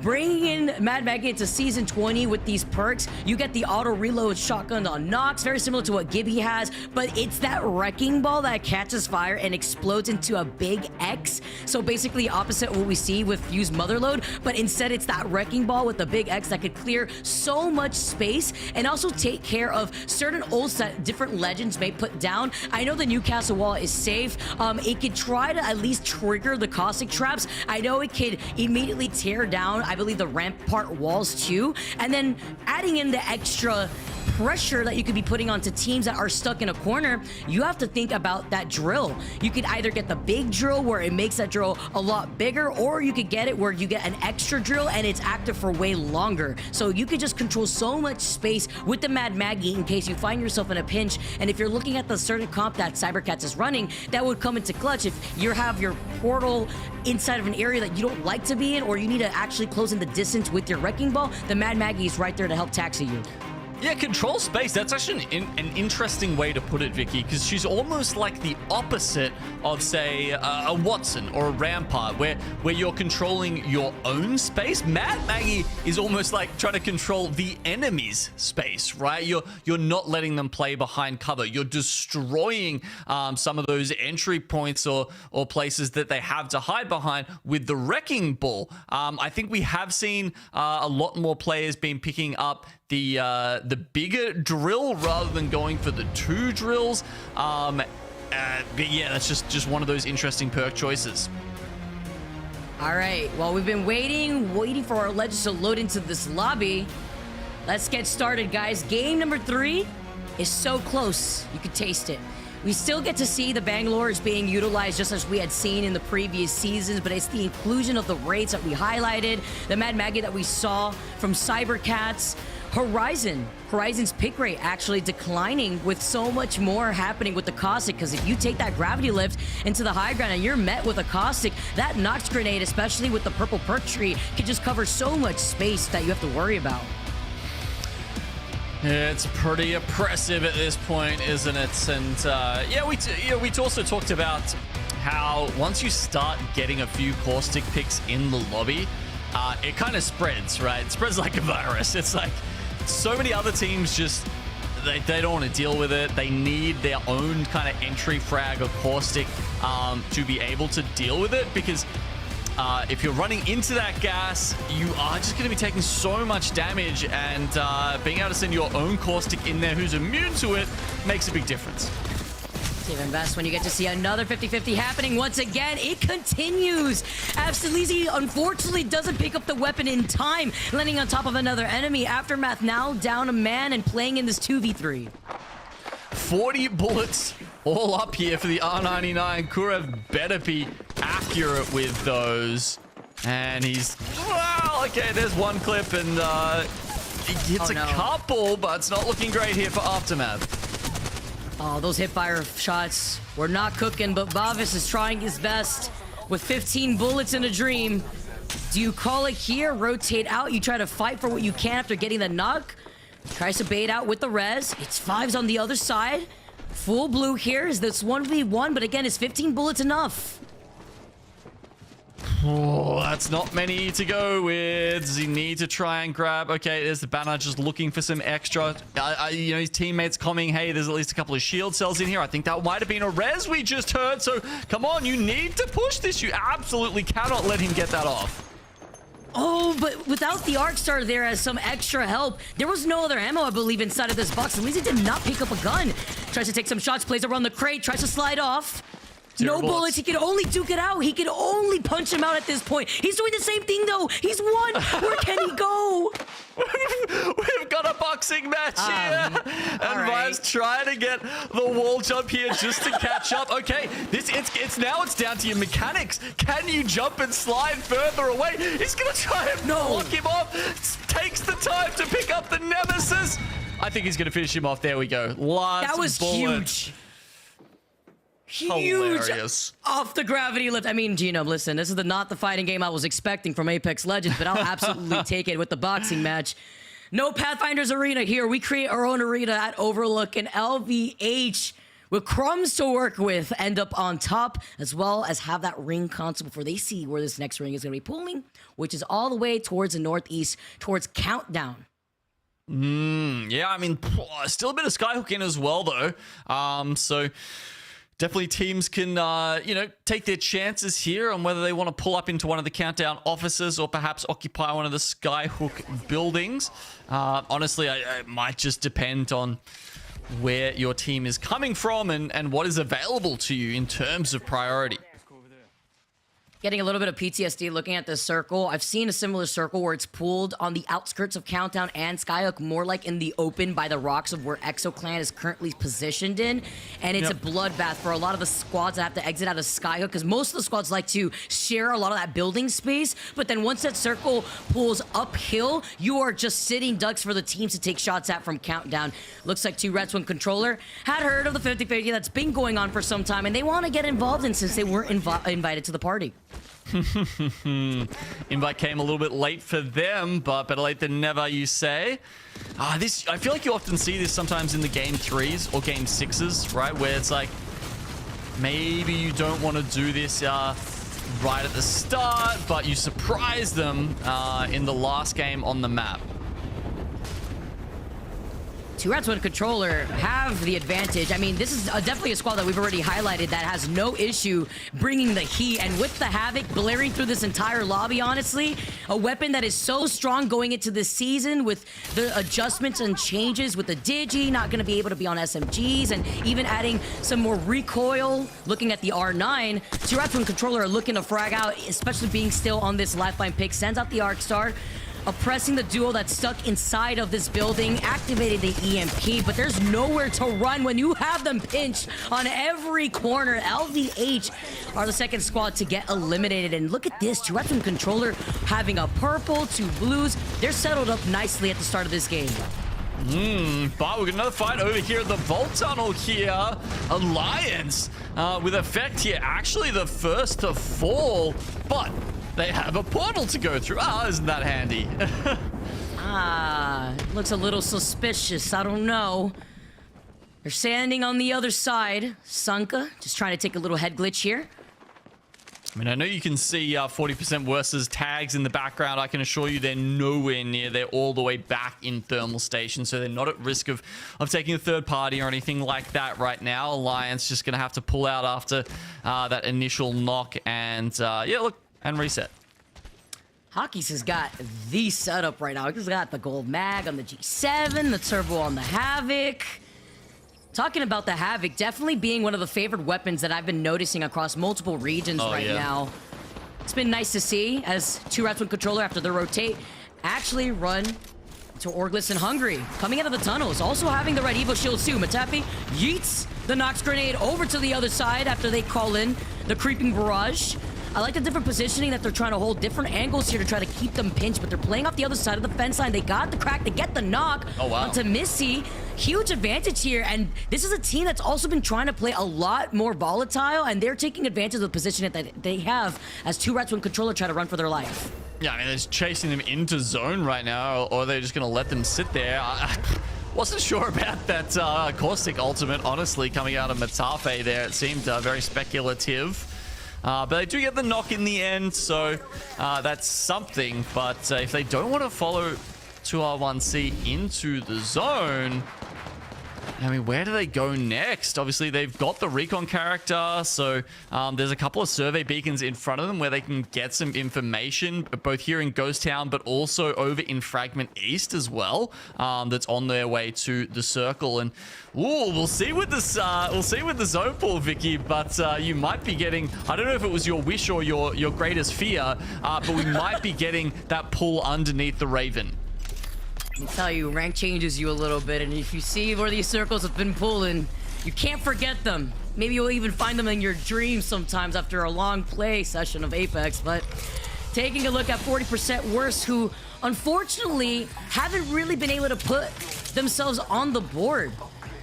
For the last 2 games have definitely been struggling. This has to be the game where they find that momentum, because again, this is the last game on World's Edge before we make that transition into Stormpoint, and Shiv is separated from his team, and look who's creeping right behind him. It is Alliance. Oh God, Shiv, he goes up the zip line. Oh, he's dead. He's dead. Oh no, he's being caught off completely here. Can't even. No, actually, some good shots to cover come out from his teammates on Mirage Trois here. And they still take Shiv down, though. There you go, the 30-30 shot from Alliance. Effect coming through. They want to drop, get the finish. Oh, this is huge. The fact that it was a Caustic that dropped down to try to get the res is ginormous with the fact that they have this building secured. They could definitely get the res, but can they get the reset with them being separated, or is Alliance going to capitalize off of the solo who has height after getting that crack? Oh, wow. Fett, are you kidding me? Almost pumps out 100 with the alternator from below, but there we go. They do get the full finish. So now the question is, can they get the rest of them as well? There goes Mandy. As we were just talking about how they needed this, Alliance got a whiff of our conversation and decided to just put a stop to whatever could have been the potential of 40% worse. Now they have to see if they could be at least 40% better on Stormpoint. Redragon's a team that have made that rotate now, looking to see the squads that have already found themselves in a building over by Countdown. This is pest control inside of here. There's also a beacon over to their left, but it's the EMP that roars out in their ears before they try to make the initial push. EMP, such a good way to start the fight off. They've got that Caustic ult in reserve should they need it, but they don't. It's just pest control. Playing this the duo today, obviously, which means that Redragon, they can conserve those ultimates and use them later. It's unfortunate too, having that information from Redragon, especially with the EMP and seeing that it was 2 that they were able to hit off of the damage that they made. They were able to just fully send it, confident to take that fight and completely take out that duo from the building. Now taking a look at 2 Rats 1 controller. They are on the high ground here in Skyhook. Not too sure if they themselves have the information on where the circle's pulling, but they definitely have the shots that they're landing on the squad right in front of them. They've made quite a rotate, though. You have to imagine, actually, and navigating from Overlook all the way around from Fragment straight up into Skyhook as quickly as they could. Yeah, well, I mean, they definitely don't have that info, right? Because they're not even playing a controller character this time. They do have the crypto there. There is 2 survey beacons available to them within Skyhook. So all of those teams running the crypto are actually going to get a really good sense of maybe not where the circle's pulling, but at least where everyone else is playing as we see it shift. Oh, it goes all the way west here. Team Portugal. I mean, you said it, Vicky. If Kashera's there, so is the zone. They're always ahead of it. And I mean, I guess it helps when you know where these circles are going to be pulling. But Kashira's such a good IGL when it comes to calling out these final circles. And they've definitely created a perimeter. I mean, no one's a land here in this house. All the land here, I mean, for free? We take those for Team Portugal. And they're definitely not going to be moving out anytime soon, but you have to imagine with the amount of cryptos that we have in this lobby, these fences may be taken down soon, but they could also prevent other teams from taking this evil harvester that is right inside, or rather on the outskirts of this building. Yeah, teams may come looking for that at some point if they're just about to upgrade to purple or red. Could be a free kill. We're definitely seeing some, you know, some scuffles that wouldn't have happened before over these inflection points around the map. They've also got a ring console in Lava Fissure that'll be in the zone. Potential for them to scan that and get even, you know, further information later on into the game. But we'll just have to see how many other teams start pulling up into Lava Fissure once they realize what is happening. Well, they hear a squad right above them, and that squad also got the scan on the beacon to see where that circle is going to be pulling. But look at the Evil Shield difference here. This is why it's so important to highlight. Each 6 has a purple, a red, and a blue. Meanwhile, it looks like the squad above them are still all set up on blue. And that's all thanks to the lifeline, too, you have to imagine. The Evil Harvester catch that they get from those care packages really come in clutch, aside from the Craver that they get, too. Yeah, big deal. So, yeah, I'm assuming that Craver came from Slab's care pack here. Oh, the EMP isn't going to stop them pushing in and destroying 2R1C. And that was 2R1C in the same building as 2 other squads, by the way. Full English looking to get involved potentially here, too, as they play on the outskirts of Infinity. See E6 looking down the balcony, wanting even more blood. 15 squads still left in this lobby, but I love the way that they played that, utilizing the EMP as the initiator for that push. Oh, man. Guess who's in Godspot again? EXO, I bet you. Oh, yeah, just look right now. Actually, they were there from the very beginning. They called it out so early. That squad has not left by the rocks, but they also are denying themselves the Evo Shield opportunity to getting whatever they need. So have to definitely take a look at that squad and see how they try to play that final circle with so many other teams fighting over here by Countdown. Redragon, Mind, now looking to stay on the high ground, getting right behind Redragon. They do not expect it. No turbo on the Havoc as he slides in. He's got the blue. Mac here. Sanka going crazy in the follow-up, getting that knock with the Prowler. Man, nice shots there coming out. Redragon now. Do they really want to play this? I mean, they kind of have to win this. They can't really run away. If they get out of this as not a trio, honestly, they will get chewed up and spat out by the other teams closer to the zone. Oh, Fito literally won. Jukes now trying to juke them over on the other side. Gets the next knock right afterwards. He is going absolutely crazy. He's getting great from a team from afar, but playing off this pillar, though, can they get the reset? Fito's literally just trying to heal up real quick. There is one knocked right in front of them. Sanka's right behind him. The fact that Redragon is still alive is crazy, but so is Sanka. E6 went out as well, by the way, so that's been a horror start for them to the day today on groups A and B. But zone's closing now. Redragon and Mind, they've taken too long. I think both of them are probably going to get picked off by these other teams as they try and make it towards the circle here. Passion and Stay Healthy, I think, are going to have their number. ALGS and Hungry here, they've tried to move up and usurp Exo Clan here from that fantastic spot that they're in, holding it with the Kraber. is crazy. And while they fight for their lives, so they're getting EMP. You see Kinda getting these shots with the wingman. They clean up EXO right at the very end. Let's jump into Elicited with Orgless and Hungry as they make their rotate into that final circle. Make sure we don't get pushed. You watch that. We're looking left. You watch that. Okay. Really, guys, right is close. Okay, don't tunnel in. Yeah. Keep kills. Right. Keep on. They're raising below. Though. Yeah, we can end that and then come back. I'm scanning. I think we do. Yeah, kill this guy alone. I need to heal. Chill. He shot him back. Get the kill. Come back. We have the end zone, boys. Yes. Chill. Just chill now. We're really fucking good. Well fucking played, boys. 6. How many bats? Guys. Yes. Yeah, I have a lot of bats. I'll give you. I'm just thinking. That team has to push us, okay? It's the passion that I'm feeling right now, Genome. Orgless and Hungry clear this side for now before other teams make their rotate through the rocks. Yeah, they know how big that was. We called it out. EXO in a fantastic spot, and once again, you know, they picked the right spot for the end game. Unfortunately, unlike game 2, they can't hold on to it. ANC Outplayed. They've been playing the top of Trials for quite a while, so that gives them a free walk into this last zone. They just have to worry about the sightlines here moving in towards Orgless and Hungry. You can see over on the western side there, Vicky, Alliance just now setting up their evac tower for a late rotate in over the mountains. They happen to do this a lot, we're witnessing, but this time they don't get stuck on the rock. They're going to be landing right inside that next circle as cybercats fight for their life. Yes, once again, that is a Wraith on your screen. She's got Portal as Ranches manages to get away, loses out on both teammates. Get dirty completely. 07, get eliminated in your feed. This is the bloodbath that we had mentioned. You saw that wrecking ball from the Mad Maggie.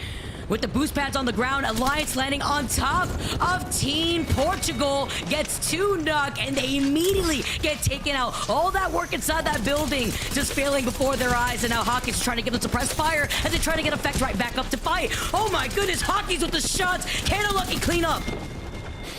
Doesn't quite make it. No, it's ANC Outplayed, and now Orgless and Hungry are definitely getting hungry. They try and shove Outplayed into the zone. They do it successfully. Passion once again have made it to the very, very late game, but they have to contend with the Kraber of Matafe. They keep doing it. They try to capitalize. Matafi manages to try to get away, at least around the corner. Some suppressed fire from Kinda, but he's missing some of these crucial wingman shots. He needs to land these. You have to hit these. And in the very end, following up with the Volt, Orgless and Hungry win game number 3, our final game on World's Edge. Matafe says, you can take my players, but you can't take my wins. A first place here. Wow, and that was off of what? Them landing by Lava Siphon, trying to go over to Overlook, making that rotate from Overlook. Very similar to what we had seen from 2 Rats with Controller into Skyhook Countdown area to fight their way from Countdown into that final circle where they finally navigated around Skyhook. It was just a big pathway for that squad, but they were absolutely looking hungry and played that so well, even inside that Skyhook building. Yeah, I mean, the turning point, though, obviously was taking that fight with EXO Clan, right? That was pretty much all or nothing for them. And in the end, they got it all. They got the win and walked away with quite a few kills as well. That was really big for Orgless. I believe before that game, they were sitting in 7th overall from the last 2 games. So that 3rd game was huge here as we see them with a 15-kill game, aside from the dub that they take for a final game on World's Edge. Passion still staying in the conversation in the final circle, getting 2 KP, but getting second nonetheless, even looking all the way down to Alliance, 6 KP, Outplayed with 4 KP. This is a team that was still in trials basically the entire time, managing to take some shots at the teams that were fighting in Skyhook. Looking all the way down though, Redragon with 4 KP, even Mind with 4 KP. These are the teams that were fighting over by Countdown. Oh, and then you know, moving on from that, who are the big names in the bottom 20, Vicky? Element 6 still down there. This time they pick up 5 kills, which is good. You know, coming into this, they had the 2nd most kills in the entire Pro League. For EMEA, but they have just had an absolute shocker to start off today. Yeah, they're getting the KP. I mean, 2X with controller, we've seen that they've been able to frag out themselves, of course, but they're getting their KP similarly to that team, but they have not been able to find the rotation safely into where they want to navigate to, whether it be on the edge of the circle or sit in final circle positioning. Now, it comes into question, is it a comp issue that they're having right now with the different perks provided to them of what they want to work with that may benefit them better? Because this is unlike E6 in a lobby where they literally got first back-to-back, and now they're seeing in the second page here after that final game, and that was actually quite incredible to see so many other teams like ALGS and Hungary basically wipe out the rest of the lobby. Yeah, exactly. Those teams just soaking up a lot of those points is really making it hard for some of these other teams. You know, you can't just grab a few points here and really waltz on by. You have to be performing extremely well if you want to be at the top of a lobby like this. Yeah, and with 15 KP going to at least one squad, that's denying the opportunity for a lot of the other teams that may want to have a pop-off game for World's Edge before we make that transition into Storm Point, essentially just denied from them. So that was great awareness from ALGS, and also just playing into that final circle. You know they're going to be skyrocketing in the overall leaderboards, but that's crazy to see too, Genome, that we get to kind of discuss and highlight what we could see perhaps in going on to Storm Point and what that could change for some of these teams. Yeah, I'm definitely excited for that. Obviously, we've seen a good spread of legends there in World's Edge. Will we continue to see that in Storm Point? Will it tighten up? Will we get even more available to us? Yeah, hard to predict at this point, honestly. I mean, we talked at the start of the day about how Caustic has actually bled across into Storm Point, where previously it was more of a specialist World's Edge pick. Yeah, and it's cool to talk about how we may see that consistency all the way through, whether it be teams sticking to the Caustic or we're going to see a shift away from that. But what has been interesting to see is not only did we highlight the rates, obviously, in World's Edge, if we could maybe see that going up to Storm Point, or if we're going to see an increase in Valkyries, especially the teams that may land on the north side of Storm Point because there's so much space to cover. But before we get ahead of ourselves, I want to bring back my girl Glitter here into the conversation because we have had a fantastic first 3 games here thus far in World's Edge. I feel like everybody came to play. People are realizing that the clock is starting to tick down when it comes to how much available time is left to put themselves in a solid spot, whether that's for regional finals or whether that's they're really focusing down for LAN, because we've seen some pop-off performances from teams that were in the middle or even farther below that in the overall standings. I mean, the fact that we have had passion in the discussion 3 games in a row, whether that's a first place or a second place finish. I mean, that type of consistency from a team that needed it, because I think they were somewhere around 17th or something heading into today. That's huge. I mean, what is it, the meta? Or what is it? What changed, you know? I mean, I don't think so. You can see there's a very specific sort of style the Passion are playing, right? You know, really just lurking in the shadows when we get towards those end games and then popping their head out at just the right time. And I don't think that's got, anything to do with the legends they're playing, honestly. Look, maybe a little bit, depending on, what kind of, scans and stuff they have available to them. But yeah, it's been a very noticeable play style from them, because it's been the same plan game after game. Whatever it is, Genome, it's working. Okay. Let's see if they can continue this consistency onto Storm Point, though, or if it was just a World's Edge type thing. Obviously, though, before we get into Storm Point, we've got lots of stuff to talk about. It's the halftime portion of our show. It's time for us to take a look back at the final circles of our first 3 matches, because we have had an insane start to today so far. Specifically, match number 1, ready to bring it. Okay, we saw that this was the finish in Skyhook over near that drill tower, and we just mentioned them, the team in the conversation with Passion. They had a phenomenal position, as did Team Portugal, where they were kind of towards the edge of this ring and waited for everybody else to make a push. And when this fight popped off where cybercats was pushed, forced down without their Maggie Maggie. This is one of the times we didn't get to see what Maggie was going to bring to the table. It was just easy pickings at the end here. Passion was able to let everybody else kind of have those final fight moments, move in on Team Portugal after they had pushed into 2R1C. Everything was going down, and this was a great start for Passion. But then heading into match number 2, Genome, things got even better. Yeah, I mean, this was one of the most straightforward games you'll see, right? EXO up the top there, all the way set up with their Watson. And this was that crucial point, right? Okay, Effect throws out the gravity lift. Were they going to go up? I mean, okay, so they're getting EMP'd. They're getting bang ulted.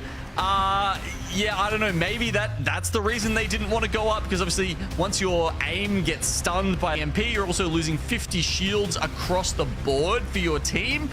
You're at a severe disadvantage. So I guess I can understand why they may not have wanted to take on EXO-Clan in that moment, but that also does pretty much just guarantee them a second place. Oh, sorry. Well, it was the third place here, so... Listen, then we move on into match number 3, and we get consistency out of some of these teams again. We got to see something out of Alliance here. Team Portugal in that kill feed, also up here in these top spots. But at the end of the day, Vicky, talk me through these final moments. It was so much chaos. So you could see that why the Bloodhound's being utilized a lot more often, with the fact that we're seeing a more Caustic and Bangalore. But Orgless and Hungry were absolutely hungry with the way that they approached that circle coming out of Skyhook, but with the way that they were also holding different split positioning. Even with Matafe having 2 players on top of him, that was 2 players that had to split their focus from a team fight, leave their solo behind them, and that just allowed Kinda and Tyler to enable them to clean up what was the solo that was left all the way on the other side, which was the Caustic. Easy pickings for them, and with a huge game at that, 15 KP in the pocket aside from the dub has allowed them to elevate themselves in the overall standings after 3 games alone. 15K is wildly impressive, and now they're sitting in a very comfortable first place spot, only 1 point above Passion with their insane consistency here today. But as we take a look at the rest of these series results so far, Genome, who's jumping out at you? I mean, Passion have 30 placement points right now as the makeup of their 41 points overall. That is one of the most insane stat lines that I have seen. I mean, I think up until this point, Passion were running at 45% of their points were coming from placement. Sorry, were coming from placement. So the fact that they're getting 75% today is unreal.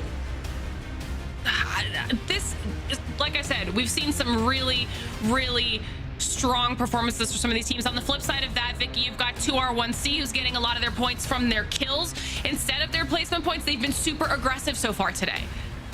Yeah, it's crazy to see how kill heavy at the top end of the overall standings is sitting. I mean, even looking all the way down to Alliance, who still remain in the conversation of top 3, even including a new player into this roster where they feel very comfortable where they're standing and the way that they approach these final circles. But then I want to focus on the second half of the lobby. We talk about E6 a lot because E6 was the first placing team both times that we've seen these lobbies meet up again in the past. So the fact that they're on that second page, still in 11th place with 9 KP, they're getting the kills, but they are dying on rotation. So we have to see if that could present themselves in a better format in Stormpoint. Yeah, definitely some teams here, they're going to be looking to make a big concerted push come the next 3 matches, whether that is a map that they happen to do better on versus World's Edge, or a team that just needs to get some points on the board. I mean, I know we keep saying there's a little bit of time, but I feel like I blinked and we've already finished 3 matches. I don't know what happened, where the time went, but these teams don't have a lot of time left, whether that's today or just one more match day after this for at least Group A, if I'm not mistaken. So we gotta put some pep in the step, okay? I'm excited to see what they can do here on Stormpoint. But you know that we always also have something for all of you at home, and today is no different. All right, you can tune into any Apex Legends stream right now with drops enabled, and you will earn holo sprays while you watch your favorite streamers all season long. Now, you notice the drops will change every 2 weeks, so at the end of it all, you can end up with 6 new holo sprays.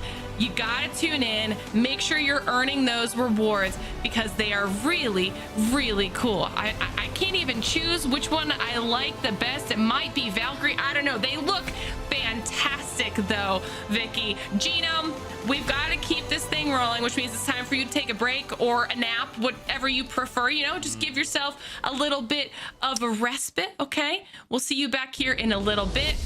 For now, it's me and Vicky. We're looking towards Storm Point. We talked about it. We've got to see what our teams can bring to the table here this time around. And with a new map comes in a potential different 50-50s, although Cybercat does like to split their loot between Coastal Camp and Echo, so we're not really expecting too much chaos to ensue in that area. But we do have each of our teams landing in their respective POIs, and with the perks coming into play, the Valkyries that we've been seeing in these lobbies too, you have to imagine how that skyward dive crosses so much distance on a map like Storm Point, especially if your goal is to get the Cossack or taxi the big boys. I mean, even in NA, we saw Optic playing Gibby and Cossack and Valkyrie. If that's the end goal here, you have a Cossack on your team like we have been seeing, and like what Genome said, we've been seeing, especially on Storm Point still, even out of World's Edge, then that may be the angle for some of these teams that want to prioritize those rotates. Yeah, we're definitely going to be keeping our eyes on quite a few squads here. Also, LVH and Aftermath, we watched how that contest was going for them all through World's Edge, something that they don't have to worry about here on Storm Point. So maybe an opportunity for them to get some more points on the board with a little less early game pressure, you know? Okay. Gotta take a look at the legend compositions in just a minute here while our teams get settled in their POIs. What I've been really excited to see so far, Glitter, is the different race lifelines. Will they still be used here in this lobby? And I don't know if my eyes are deceiving me or if Mandy's just had it, but 40% worse. Maybe bringing a Pathfinder to the table. We'll have to tune into them later because they definitely need to see some signs of life after their lackluster performance on World's Edge. LVH at least doesn't have to worry about a 50-50 happening over here, but in the outskirts over by the north side of Storm Point here, looking at Northpad, Mind and Team Portugal make their way around each other. Definitely close. We'll have to see if either team is feeling a little spicy after the performance here on World's Edge. I see that Pathfinder, so we'll have to see what's going on with that. You were asking about lifelines. We're still getting some lifelines being brought in here as well, which I love that we're starting to see lifeline being brought back into the meta. I think that she's actually, after yesterday, proven to be very useful for these squads as we get a look here at where the first zone's going to be. Cold looking so comfortable at command center right now, but also remember, this means that they're going to have to find time and opportunity to run out, grab that Evo Harvester, hit those bins if they can, get some of their shields leveled up, because if they sit still, they'll be so much less protected than the rest of those teams rotating in.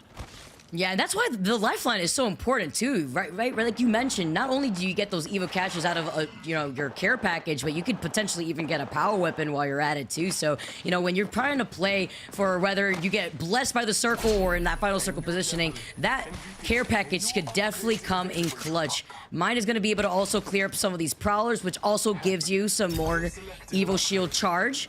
And you could even see it played out right here, whether it be the Prowlers, the Flyers, or even the Spiders. You got your own little mini objectives to take care of on Storm Point, which also allows these teams to have a much better fighting advantage when it comes to the start of these fights on Storm Point specifically. Yeah, it's a very different situation here. Obviously, those being unique to Storm Point, and we can see Team Portugal. All right, dang. Just a little peek and a little shield crack there, being as annoying as possible against Mind there for Team Portugal. So we'll have to see what they're able to do as they kind of coexist in the same area. It's because there's an Evo Harvester over there that they know, both those teams want. But Aftermath trying to make a little bit of a drive-by work in their favor, taking tons of damage, trying to throw down that smoke and get a little bit of cover here. But they find themselves in a rough spot, being chased down right now. Well, when you're zooming right through Stay Healthy, they want some of the heat here, and they take some shots. They're still playing off that slight low ground, though, leaving Mexico isolated, actually, in the smoke for right now before trying to meet up with the rest of the team, while Aftermath says, all right, well, our priorities are in trying to get whatever Evo Harvester we can get. And there was one on the north side of where Aftermath is currently headed towards. But you can imagine other teams, especially by Wall, Command Center, probably want the same Evo cache. So we have to see how more of these teams try to fight for that Evo charge. While we take a look at Barometer, some of these teams with an evac tower. ExoClan down a member, looking to maybe go into the replicator to see, well, they not even a replicator. They haven't been able to recover his banner, and they don't have a support legend, so there is no coming back from this. That's definitely going to be a bit of a rough spot for ExoClan. If I'm not mistaken, I think it was 2R1C that just kind of went a little bit wide on their rotation, decided to push ExoClan, see if they could ruin their day. They definitely put them on a back foot here. As you're saying, they're now going to be forced to exist as a 2 and completely change the way they're going to now push through into the next circle. 07 finding themselves going up against Cold here inside of this command center. And we knew that this could have potentially been rough for Cold because they want to hold it, but also everybody else needs to find some place to coexist. And right now they've done a good job on blue shields and keeping everybody away from them. These caustic barrels are going to be huge in that zoning, able to push through the smoke. Nice shots coming out of Graceful, making the move onto Bloodhound, but does go down, and now Cold are a duo. The fact that Amphi still got that knock is crazy, even with the initial push right there with the caustic Nox gas. JMW is the last one alive on the other side. You can see the pings going out. What is he going to do? Do you navigate away, take your loss? I mean, seeing the fact that Nags and Natsuki is pretty healthy here with those Evo shields, he realizes that this is unwinnable, is just rather navigating away and retreating instead of trying to push into a 2-man. I think that was just a little bit of bad timing, bad coordination there on behalf of Cold, as it looked like Graceful was the only one that made that move up. But now it looks like 07 have some decent space, only have to worry about a solo on behalf of Cold, while cybercats are starting to make their rotations, checking through this wall here if they need to worry about anybody in Jurassic. They know that there is one squad across the way, and they're gonna have to make a choice soon because they don't want to get pinched here between anybody else. Not at all, especially being right here by Jurassic. You're looking behind you at Pylon in case anybody wants to late rotate in. You see that quick scan, less than 5 seconds perk on the board here for Ilongzi. This is one of the teams also rocking the Valkyrie, by the way, so they will be able to get information if they take the Skyward Dive or even an evac tower overhead by any of the squads that may be in the middle of rotating. LVH, one of the teams that are slow rotating because they want to prioritize a survey beacon, see where other teams are right now, while also being able to boost up those Evo shields. Much healthier LVH there, and they've got a little bit of space to play with. They're right on the edge of the next circle, so they've got some space and time and not too many teams to worry about. Redragon jukes down to almost no health, able to get the bat off and get the shields back up, but they are also down to a 2, trying to hold off across the way. Mine go down in the kill feed. Now we're down to just Fatuda here for Redragon, trying to make an escape here while getting those heals off. At least able to give himself a little bit of space, but that's definitely not what they wanted to happen. Hey, at the very least, the third party may have helped him get away just in time, hiding behind the bamboo tree right in front of him. But those prowler shots, unfortunately, were just not hitting for him. So he was unable to give some suppressed fire and trying to maybe get a reset going. But right behind him, you can see stay healthy. Infinity, Aftermath over to the other side. More of these teams are going to be rotating from the wall side, looking at Alliance and Team Portugal that are just about to meet. But it's this circle. Command Center with 07 taking that fight against Cold has now set them up in a great position on the outskirts of Command Center, but mostly looking at the teams that are going to be forced to travel uphill, looking like Stay Healthy, Passion, playing on the outskirts of that Command Center closer to the Spider Den area. A little bit of an overview here. We've got Alliance going up against Team Portugal. Both teams keeping each other in their sights right now, not wanting to force too much action up at the wall. I believe there's one other team up on the other side of Team Portugal as well, on the other side of wall. So they're kind of finding themselves in the middle of everything, just taking their time here. Meanwhile, 2R1C slow rotating. They've got loads of space here on the map, which is giving them an opportunity to at least get those Evos nice and healthy. Same situation with ANC Outplayed. They're now on purples and looking quite comfortable. Oh, they heard something.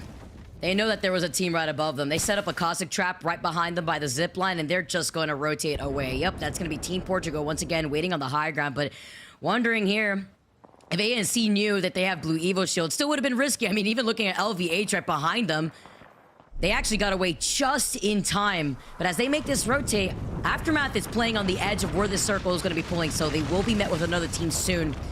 Fighting now on the outskirts of Command Center. It's E6 that have taken this building up on the north side of the zip line. Over on the other side of that, see Alliance inside of the building over by Wall.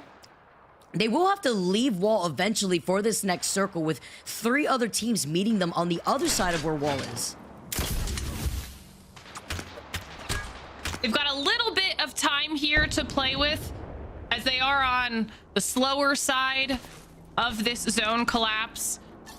But they will have to make a move soon. They're trying to figure out what exactly is safe. I don't know if they realize that one of the teams across them is a duo in pest control. They're playing that a little bit safer, but they're going to have to make a push here. ANC Outplayed in a choke right now with LVH, having a little bit of back and forth as well. Potentially going to try and take this as the Beast of the Hunt is popped.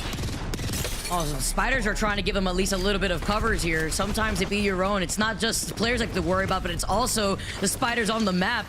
Vax now trying to get into position, trying to avoid the ARC-Star, using the Caustic Barrels as a makeshift shield, but is in a good spot where his teammates could cover his back just to give him some suppressed fire. If this team does decide to overextend here, LVH see a team flying right above their heads. They turn around and decide, maybe we should try to take this squad that's uphill, or are we gonna wrap around that next choke that is to their north? There's another fight happening over here as SPS get caught in it. This is the Team Portugal you were talking about, all on blue shields. Now everybody fighting inside of this storm. Aftermath doing a good job at least taking out some people, but everyone taking big chunks of health damage right now, having to back off and try and get these heals, at least on behalf of LVH, maybe regretting moving back into the storm and having to continue this engagement. You can see it's LVH. Team Portugal are now out. Aftermath decide to escape, and it was looking like ANC Outplayed might try to move in as well. Alliance, having finally made their move in, have to keep everybody in their sights. That will be Pest Control. One of Pest Control going down at the hands of Alliance. They've got a little bit more space now, and they are 3 versus a rat when it comes to having to continue moving in. Where did that solo go? He's still next to She's them. right. I don't know. There's so many spots on the side of Storm Point that you would just never expect. Oh, taken to the skies. LVH just cannot catch a break with these rotates. This is a good example, and why to highlight how early rotates just really help out when you're running a composition like this, especially with the Cossack. They are paying for it now as Outplayed pinch him on the other side from another squad that was shooting at them from Cascade Falls. That is Orgless and Hungry with those 30-30 shots ringing in the air. But Andy Jax has found himself in a crevice here with the rest of his team, and they're here and they're happy with it, with the Replicator being right next to them. If they need to get any bats or med kits, looking at Willem, who's only got 1 syringe left. We also saw that Alliance was able to find that solo on Pest Control in the kill feed. So now Alliance has cleared out a little bit of space around them. They are sitting a little bit more comfortably as Orgless and Hungry continue just to kind of be watching the peripheral. They too will have to making a move in here in just a few moments. So they're trying to see who they can push through in order to do that. Looks like there might be cybercats flying overhead as Orgless makes their move, and yeah, that is cybercats. They have now flown past them, trying to find some safe space to coexist, but Elonzi taking lots of damage on the landing. Cybercats now down to just ranches as they are taking so many hits from everyone around them. With the double time coming in clutch as Ranches gets you some cover for right now. Outplay get eliminated in your feeds here. I'm saying Hockey's with this Mozam. It has been cooking up in his hands here. Sees the crypto drone. Unfortunately, though, does not have the turbo, so he still has that wind up here with 14 squads left trying to get uphill while these other teams exiting out from the outskirts of Cascade are trying to fight for their lives. 40% worse, right on top of Orgless and Hungry, who are playing off that low ground. And Glitter, you wanted to see it in action. Here it is, 40% worse that have only secured one single point so far. I mean, that zipline isn't gonna go that far, but he's at least on top of this team that's right below them. I want to see the mobility, okay? We've got Feast of the Hunt popped, and they're about to make a move here, so let's jump in real quick and see what their comms are doing. Smoking the right side. We never kill these guys. Nice, the blood will die. They're dying. 100 HP of blood. Nice. Or 10 HP of blood. You guys can stick me later. Just play your spot. We can. I'm gonna go first banner. I'm putting mob reds down for you. Probably don't need to. No, we do. You can just plug him in, okay? Plug him in, man. Yeah, I will. Oh. Just alive. No, I'm dead. I can't. I got Kraber too. What the fuck? No. From the side. They might pushing you on zip. Oh my bad. I can't. Oh, nice try. Oh my god. I got Kraber too. I'm just dying from. Nice try, Mendy. My smoke was bad on the right. Like. Okay, listen, Vicky, I know they didn't win that engagement, but those shots at the end there were nasty. Man, so close here. E6 now so close to losing themselves, but Slap with the hemlock takes out 07. That heady was crucial here. It navigates away with the lifeline being the lifeline that they need to maintain placement points. 2 rats, 1 controller, though, now get to move in and scoop up all the loot at their feet as if Christmas came early. See, this is what happened when 07 took the good spot off of Cold. Everybody pushes in for it, and now there's just more teams trying to get inside of that side of Command Center. Meanwhile, Orgless and Hungry have to make a move in, and they run into Passion, a team that has been in top 2 all day so far when it came to World's Edge. Orgless and Hungry, though, just coming off of a win with really high KP, so this should be a good fight. Well, Kinda's got the wingman. Don't let us down this time. We were looking at those shots. They came out on top, but those wingman shots, a little sus. Is he's just trying to hold a little head glitch over to the side. They see that they're rotating over on the other side of the boulder, so they decide to take the high ground here, but this is a much better spot to hold for Orgless and Hungry as long as they clear this side. We'll have to see how that ends up playing out for them. Meanwhile, we've got Alliance still trying to battle it out in this area. Now they're up against Infinite and down to a 2. Hacky's no longer able to help, but Unlucky and Effect both on Reds doing a fantastic job here, maintaining some space for all these squads, making them look nice hits with the Valkyrie. That is a huge opening here for Alliance to move in the smoke, really helping them here as well. And Stay Healthy goes down at the hands of 2 on Alliance. Love the follow from Unlucky right there. Effect with the entry frag with the missile storm helping them out. Has better jetpack handling too, looking at that second perk here. Unlucky trying to give suppressed fire as Orgless and Hungry see the opportunity to single one out from Alliance. Misses out on that Kraber shot. Only 2 bullets left here. And Alliance get eliminated. 6 squads now left here. Still a great run on behalf of Alliance. Orgless and Hungry continuing to just kind of steamroll through anybody that's in their path. Now trying to close in on the rat from Cold. I misspoke. I thought Cold had somehow died already. JMW is playing the most epic game of hide and seek right now, Vicky. Actually, how? Actually, how does he fit there? It's the bang too, so like, you're swifty with it. All right. Well, Orgless and Hungry would have not expected that. Can you imagine if they just randomly just scan in that direction? That'd be unlucky. No. I mean, he's not in a terrible position. He's right on the edge of the next ring as well. Could potentially just kind of sneak in, and no one's looking that way, so they might not even think to pay attention to that space anymore. Like you said, as long as he doesn't get scanned, might be able to get some more points on the board for Cold as 2R1C now have this high ground and are trying to throw some nades down, see what they can do. ExoClan go down. 2R1C looking the way of Orgless and Hungry, who is across from them, as well as the full English, trying to manage both of these teams right now. You're micromanaging everything. They're looking like chameleons. One eye on one team, the other on the other, over to the left side. While Orgless and Hungry try to keep 2 rats at bay. Full English as a full man squad still looking over to see how they want to approach this uphill. This is why the command center area was so important to hold, even if you're denying yourself a little bit of Evo Shield here. But Orglis and Hungry have been fighting non-stop. 11 kills shared between the whole team before they fully send it onto full English. This is the green light now for Orglis and Hungry to just clean up on IL3. They take another game, this time on Storm Point. Back-to-back wins for Orglis and Hungry. That was a very, very strong win for Orglis and Hungry as well. Like I said, we caught them time and time again, rolling through teams, whether they were in a choke or they were third-partying situations. They looked so clean and confident. And I don't know if you saw, Vicky, when we were on the overhead, Tyler went back over to where JMW was ratting, lost all of his shields for it. JMW punished him, but they did end up finding him hiding in those plants to take out the lone rat from Cold. I mean, that was a fun ending. That was really good too, and even better for Orglis and Hungry. Did they just get 15 KP all over again, like with the dub on top of that? Orglis and Hungry, they came and they conquered, and that's with them, I believe, rotating from Pylon. So what a rotate from Pylon on the south side all the way up from Cascade. They wrapped around Cascade like we saw through Spider Cave area, where they were able to play more on that lip uphill. They knew that side was already clear. So those rotates, aside from the fact that they were also cleaning up the lobby, once again proves Orglis and Hungry as they take another dub. That was a big game for this team. And before they won the last two games, they were sitting in 12th place overall after the first two games on World's Edge. So they have just settled pretty comfortably now, probably in first.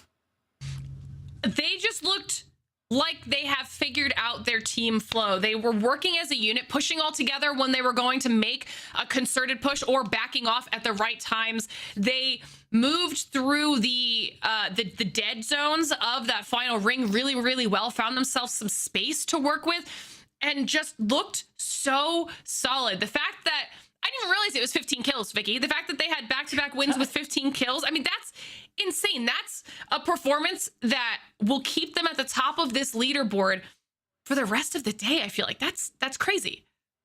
And what's nice to note is that in the overall standings, Orglis and Hungry was a top 5 team. I believe they were in 4th. So they've been ramping up. They didn't have the best last Pro League day that they had played in, which was groups B and C. And now they have just been full sending. New season, new look. And Orglis and Hungry is just looking to just not be Orglis or Hungry anymore, I guess. I mean, they're hungry for kills, but they are just looking to stay on top. Yup, 15 KP, but that doesn't mean we can't see all the way in the bottom. Alliance with 13 KP themselves, splitting some of that just kills here for the rest of the lobby. I mean, leave some for the rest of us here. 2 rats, 1 controller, finish in second with 4 KP, full English, playing off the side there with the Crypto we saw finding themselves with 2 KP. But JMW did what JMW needed to do, which was get those placement points, sitting Cold in 4th. Yeah, I mean, especially when they got caught in the situation that they were in, even if they had survived that fight against 07, we saw what then happens to 07 when everybody else tried to push in and take that spot in Command Center. So there was no guarantee that Cold would have been able to hold that, even if they hadn't lost. That was a rough spot. So JMW, like I said, did a really good job there, at least getting some points on the board for the squad. 07 getting some nice KP because of that early game fight with Cold, able to kind of clean a few more up after that. But the 2-point sponges of Orglis and Hungry and Alliance left literally no crumbs for anybody else on this second page to try and pick up. So we continue getting through our matches. There's less and less opportunities here. Our teams need to try and have strong performances in the last 2 matches of the day, but we get an opportunity here to take a look at the kill leaderboard as well. Tyler up at the top with 17, followed very closely by that new addition to Alliance, Vicky, in Unlucky. Talk about making sure you prove why you're there. It's actually crazy. I mean, Tyler is always such a heavy fragger. 17 kills, though, with Unlucky being right there, 14, kinda. It's the fact that you have all 3 members of Orglis and Hungry in this top 5 here to really highlight the performance that they've been bringing to the table for today. And we want to see more of this with 2 more games left, Glitter. What could go down here for the teams that really haven't been able to pick up any scraps because there just simply isn't any kills for them to pick up in the rest of the lobby? I cannot wait to see what is going to happen here right now. Like we mentioned, though, ALGS and Hungry, after those two performances, untouchable at the top and almost a 50-50 split between their placement points and their kills because they've been so consistent when they've been doing well. So they're now finding themselves 69 points. Almost, no, yes, Lauren, do math the right way. More than 20 points above Passion, Vicky. This is impressive. More passion has definitely been brought in from this team too, because they've been consistently in the top 5 during World's Edge. But Stormpoint, we got to see this team keep performing, or Alliance is going to slowly creep their way up and surpass them, tying themselves up with 44 points apiece. 2 Rats with Controller, another team that has no issue fragging out themselves. But ALGS and Hungry, there's just such a big gap between themselves and the rest of this lobby right now. Yeah, these last 2 matches are going to mean a lot for some of our teams. But before we get into them, it's time for another short break. And when we return, more Stormpoint action coming at you.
Welcome back, everyone, to the ALGS. It's been non-stop action here in EMEA. I'm Vicky Kitty. I'm joined with Gina once again. Hope you enjoyed your little break, maybe 5-minute nap or something. But hopefully you got to take a look at the action, because we had non-stop action for our final circle closer to Command Center on Stormpoint. It's been fun to watch how the games have been able to play out so far, but it's even more fun to see how the teams have been able to readjust with these different legend comps, if they're bringing them out to the table for Stormpoint. Or we get to take a look at teams like ALGS and Hungry, who are just absolutely dominating thus far. Yeah, I mean, I wasn't going to miss them taking out the back-to-back there, Vicky. It's really coming home strong here for ALGS and Hungry. And, you know, we were sort of talking at the start of the day about how Alliance have sort of adjusted to the new team changes that they've made, but obviously losing one of the biggest fraggers in the entire league. Oh, doesn't seem to matter to Matafe right now. He's still making it work. The calls that he's making are still the right ones, and they put themselves on top of the lobby by more than 20 points. You know, probably wrapped up a first place here. That's incredible for ALGS and Hungry. They're almost certainly on path to make it to LAN. Yeah, if you guys are hungry, just like ALGS is right now, if you think that the Apex action ends today, well, guys, you couldn't be more wrong, because we have the EMEA and NA Challenger Circuit Finals tomorrow, starting at 7 p.m. CEST, kicking off with our very own Dia and Graceful for EMEA, and then NA at 6 p.m. Pacific time with Tom and TMT Church. So definitely make sure you check it out at twitch.tv/versus_GG, and obviously a huge thanks to our friends over at Versus GG for putting that show on for us. It's been a good time, so non-stop Apex action for you guys to take a look at if the ALGS is not enough. Nah, man, Graceful's like the nicest guy. Actually, I say that. He's with D at D is the nicest guy. Graceful is maybe the second nicest guy, but that is just going to be the most delightful cast.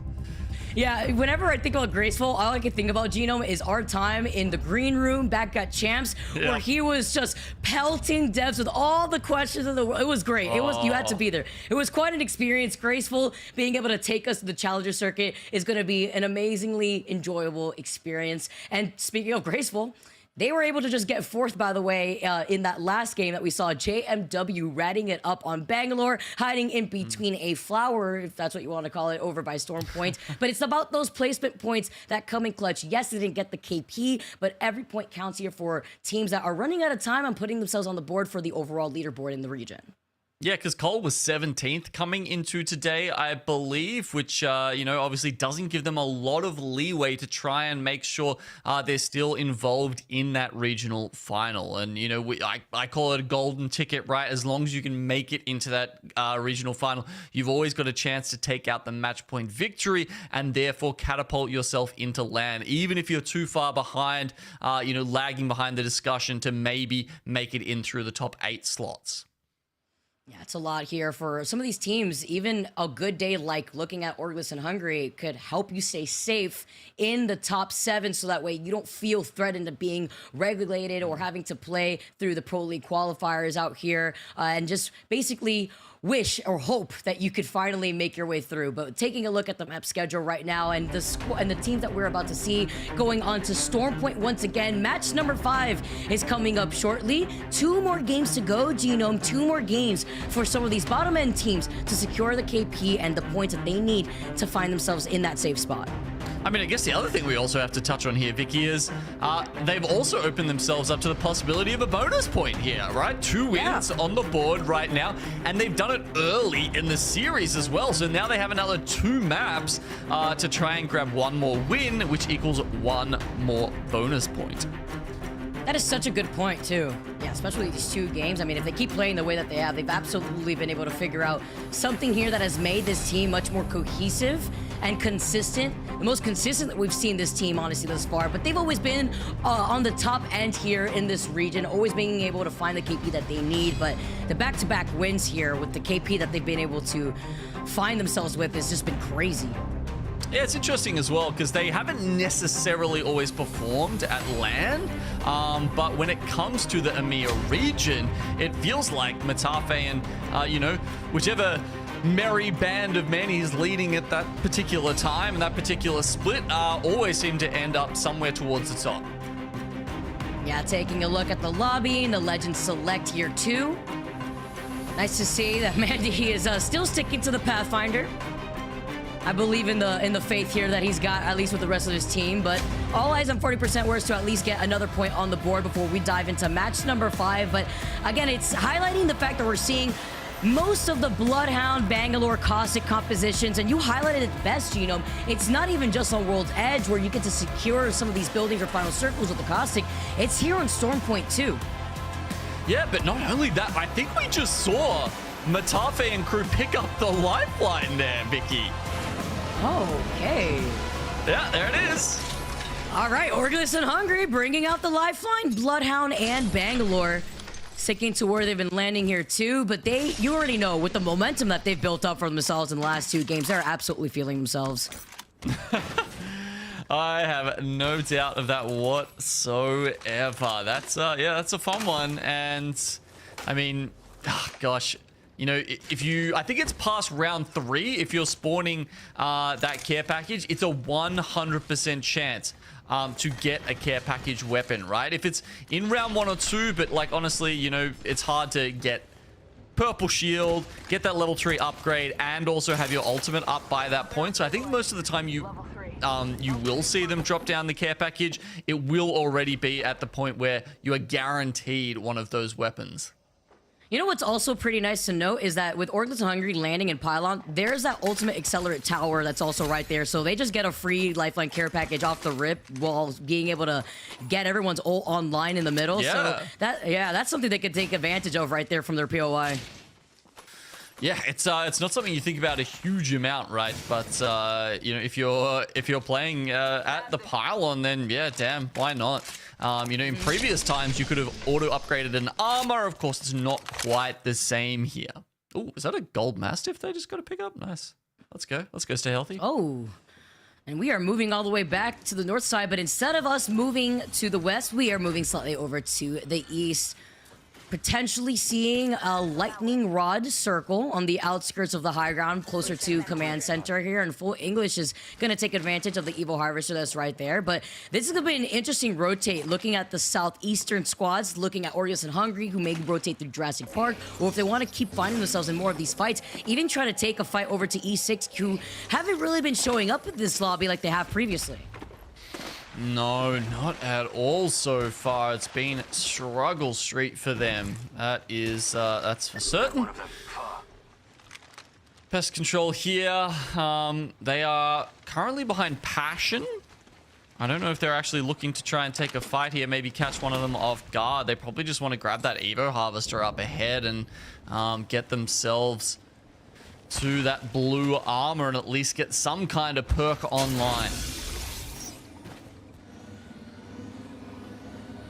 Fortunate still having to play at that disadvantage. Here, Trident in the distance, zooming around. 07 actually try to see if they could take this fight to pest control. Would be crazy. Just trying to call out the duo that's there if they could clean up any extra points. But it's also the evil harvester that's also in Cascade if they could take advantage of it. And you're going to be seeing, while we make our plays in Storm Point, much more of these teams take advantage of the wildlife, right? The prowlers, the spiders. This is how you're going to get extra points aside from scanning the survey beacon and the control beacons too.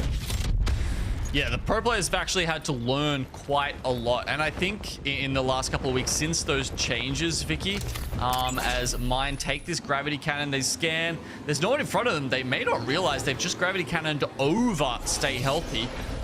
So they might have to actually watch their backs. But okay, look, we can get into the technical discussion later because Pest Control are taking on 07 in the middle here. But of course, it's duo, so that's a pretty quick cleanup. Yeah, they were chasing after them for quite some time too. Right behind Cascade Falls, they got information on the ring, they got the Evil Harvester, and they also got KP while they're at it. So 07 feasting a bit here at the very beginning of this 5th game. 40% worse. Need to show up here. Sentinel in hand, and with a nice little headshot, gets the 126 and the crack. He is zooming around, being the sole Pathfinder in this lobby with that grapple. But getting to see Exoclan that have the high ground here. I'm also just noting those legend picks up the top there, Vicky. Now, you know, I was saying we'd seen up to 85% Bangalore. Actually, honestly, like it was closer to 100% in some of the situations if you take out the single or duo teams we had. But over here on Storm Point, we've seen it tick up from 50% on World's Edge to 80% pick rate now on the Bangalore here for EMEA. So, obviously, that one definitely is a little map dependent. And what's interesting too, I mean, you have to imagine with Storm Point, you have much more of that open space when you're trying to cross open ground. And if you're taxing along a caustic, you have a big hurt box, so you're much easier and prone to getting hit here. As 40% worse, still take some shots at Exo. They're getting away on the Trident for now, but it's prioritizing that rotation, while 40% worse also make their rotate over by that choke right in front of them, closer to Spider Cave. There's like 4 or 5 teams in Tridents right now, just zooming around the south side of the map, actually. Bit of a racetrack out there. Ooh. Oh, did not. Oh, that was unfortunate. That was a fat finger. Whether it was a fat finger or like so confused of the legend that they were on in that last game on Worlds, or rather previously on World's Edge, because they did make the swap here. Maybe saying if they have to get away in time, but it's okay. They will be able to charge that up just as quickly. The Skyward Dive doesn't take too long to come in. While Exo also trying to get away here from 40% worse. I'm surprised they actually turned around to still find 40% worse when they were trying to move right back towards the circle. Getting sieged inside Bamboo there. Take some shots in the car. They'll get out and try and reset here, but you can see just using those smokes to try and find cover. They're gonna have to pop the med kits before too long, but 40% worse are going to stay in the zone here to try and kill them, but they grab the gravity cannon out. One down. Naturally gets the res here, like the little body block from Thorfinn, just in case before they try to run into that next circle. Do they have the meds is the question. I mean, we see that Fricks does here. He's got 1 med kit, 4 syringes. But how long do you want to play outside the circle? It looks like only 2 syringes for the player who had gotten knocked. As we see 40% worse try to chase out behind EXO, we get to see the overhead of where the circle is going to be pulling. Again, it's going to be pulling much closer to Lightning Rod, so Alliance is going to be sitting pretty, especially with a beacon right next to them, the survey beacon specifically, to let them know where everyone may be rotating if they haven't hit it already. In case they did hit it early, they could just get those early Evo Shield points. E6 also trying to call out Cold from the edge of the circle here, but more of these teams we were talking about from that southeast, southwest side now, going to be rotating into that next circle, taking some of that circle damage.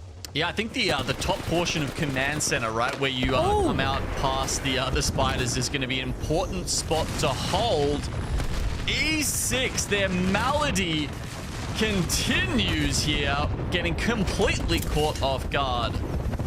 They got ran on. They were creeping up on them. They were creep walking on the high ground and found a knock in the process, evening out the odds. As a 2v2, E6 just tucks their tail and keep on running behind them. But if they run towards Stormcatcher, you have to imagine other teams that play on the edge are there, and it's Orgless and Hungry. What better timing for them to make their way after taking the high ground here, and E6 having to figure out where they want to rotate to if they want to take this low to high ground hilltop. I mean, they've been making some pretty good decisions the last couple of games, Vicky. As we said, on the hunt for a bonus point. But with all these other teams around them, you've got LVH over here. They're in striking distance of Redragon. And you can see they've taken the first casualty in the fight as well. We get that knock originally here. Redragon now trying to just restabilize. They have the advantage of getting that knock. They just want to get into a better position on the high ground without putting themselves at risk from a third party potentially coming up behind them. But so far, teams are still taking their time to rotate from outside of the circle. Chaos that we saw closer to Barometer. So Cascade Falls is in the clear for the next minute or so. They also see the Evil Harvester to their left. They could also try to prevent other teams from trying to take this Evil Harvester if they just want to camp it out. There's potentially some teams that could go past there, 40% worse being one of them. But a little further to the east. Ah, the Cravers come through for 2R1C. Just with all these lifelines on the map, Vicky, I think we've got 3 in the lobby. You know, you're just seeing an increase in care package weapons available. And we take those. Everyone's feasting when it comes to those care package weapons. And with the Craver in the hands of Hierarcha, they get that knock and they get the dirty. While EXO now have to play this out as a duo. So many duos that we've been seeing so far in this game 5. While 07 now actually trying to engage themselves. Gets the scan, sees a duo right in front of them. Sends out the nade here. You can't see anything if you don't have the Digi, so luckily for them, they got the PK with the Digi attached and ready to go. But Nasky gets blasted. Nags with the car. Can't put a Digi on that anymore, and it's Cold. Quickly gets scanned. They quickly get eliminated as 07 clear them out. And this is a fantastic spot for 07 to hold as well. They're going to get shoved out by the ring a little bit, but if they can, if one of those rings, rocks is still within the zone. No, it's not. They're actually thinking about wrapping all the way around, really? Or are they just going for the Evo Harvester that's down the... Yeah, okay, all right. So they grabbed an Evo Harvester that was just below the hill there, and now they're going to try and evac in for a new spot. 40% worse finally made their way outside the ring here. Redragon's still in the ring over to their left side. But look how many teams are by the edge of this next circle. 07 actually are landing on top of them, and they're going to pay for it. Nasky gets taken down, but it was because of some circle damage. There's a team right outside these doors. Sends out the creeping barrage in the process. But it's a team that is bunkered down, it looks like, closer to the high ground here, while 07 just try to reset. Yeah, that's Infinite up there. Look, they've been there pretty much the whole game, and the circle continues to pull towards them, so they will be able to play from that power spot for a little while longer. They don't give it up. They don't want to give it up. They shouldn't give it up, even though they did get the knock against Nasky. So I like this decision, but of course that works out quite well for 07. Good spot for them here. Looking on the other side.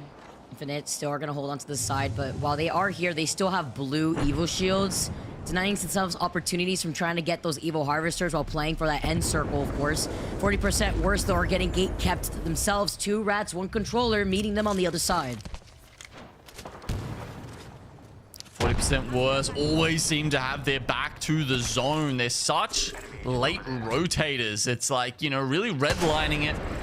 7 seconds now, you can see they're in between the zone and a Kraber. That is a rock and a hard place if I've ever seen it. Oh, it's tough with that rotate. Even with the Kraber in hand.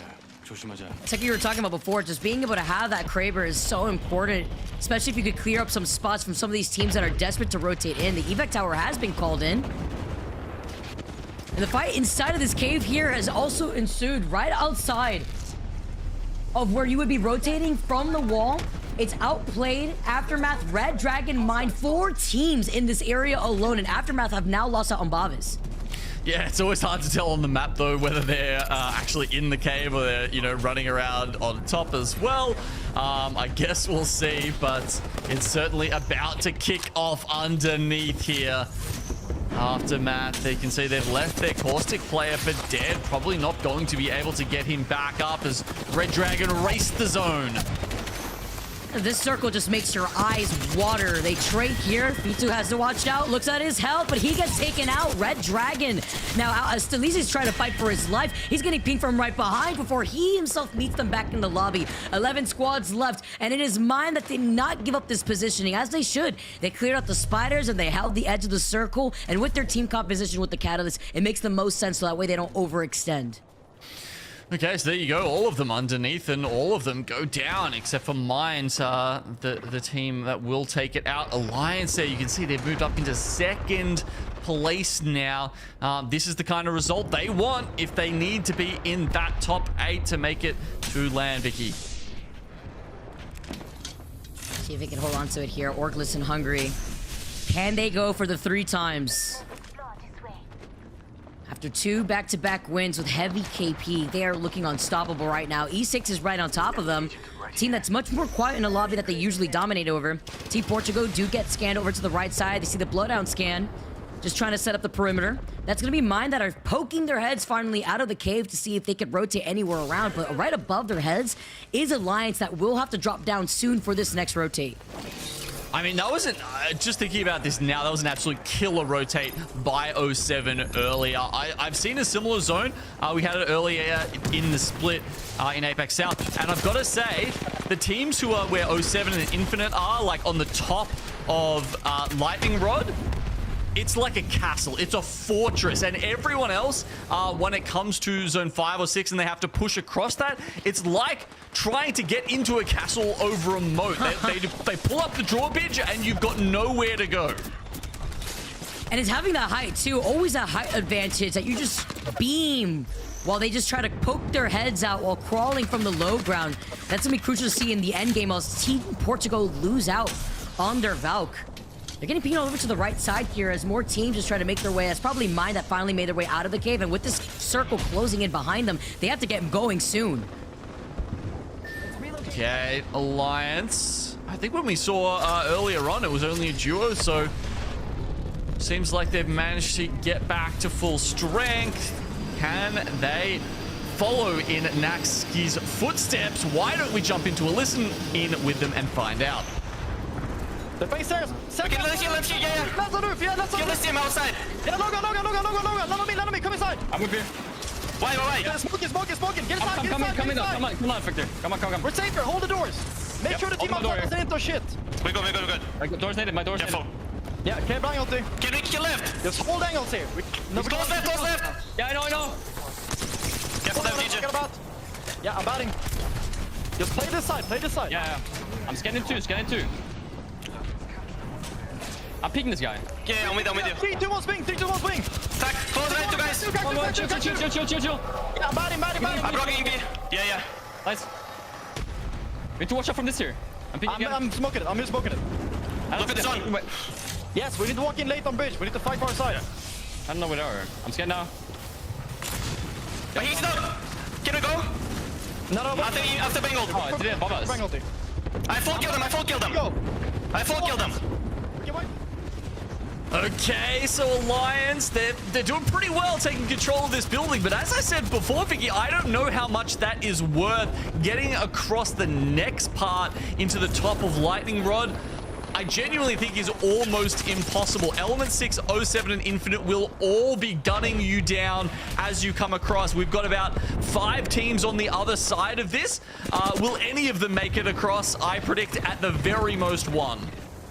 Tyler looking at this movement right before his eyes, but how do you cross this right now? Trying to see if you can find your way around this building where Full English has held it down. Alliance on the other side. Unlucky's won. Hockey says, well, I don't know where they were trying to zoom their way through. Maybe take advantage of the Trident breaking off the map and then they just fly up from ahead.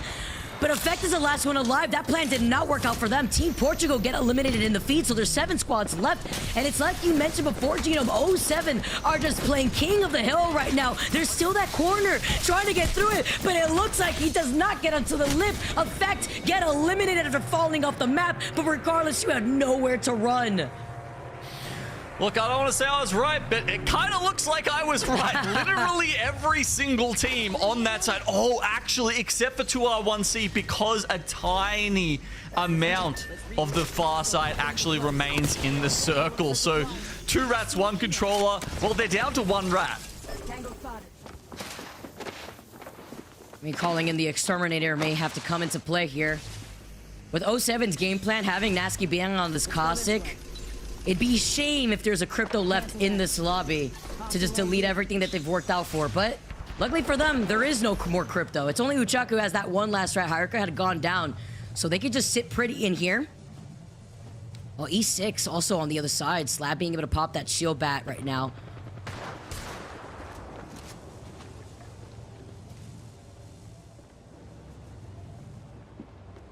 Oh, man. What's the next move for Chaco?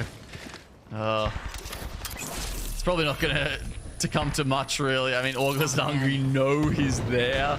They've got the scan. I think that was an evac maybe we just saw, or yeah, there we go. Wow, gets sniped out of the sky without a second thought. ALGS and Hungry, they've got control over this zip line right here.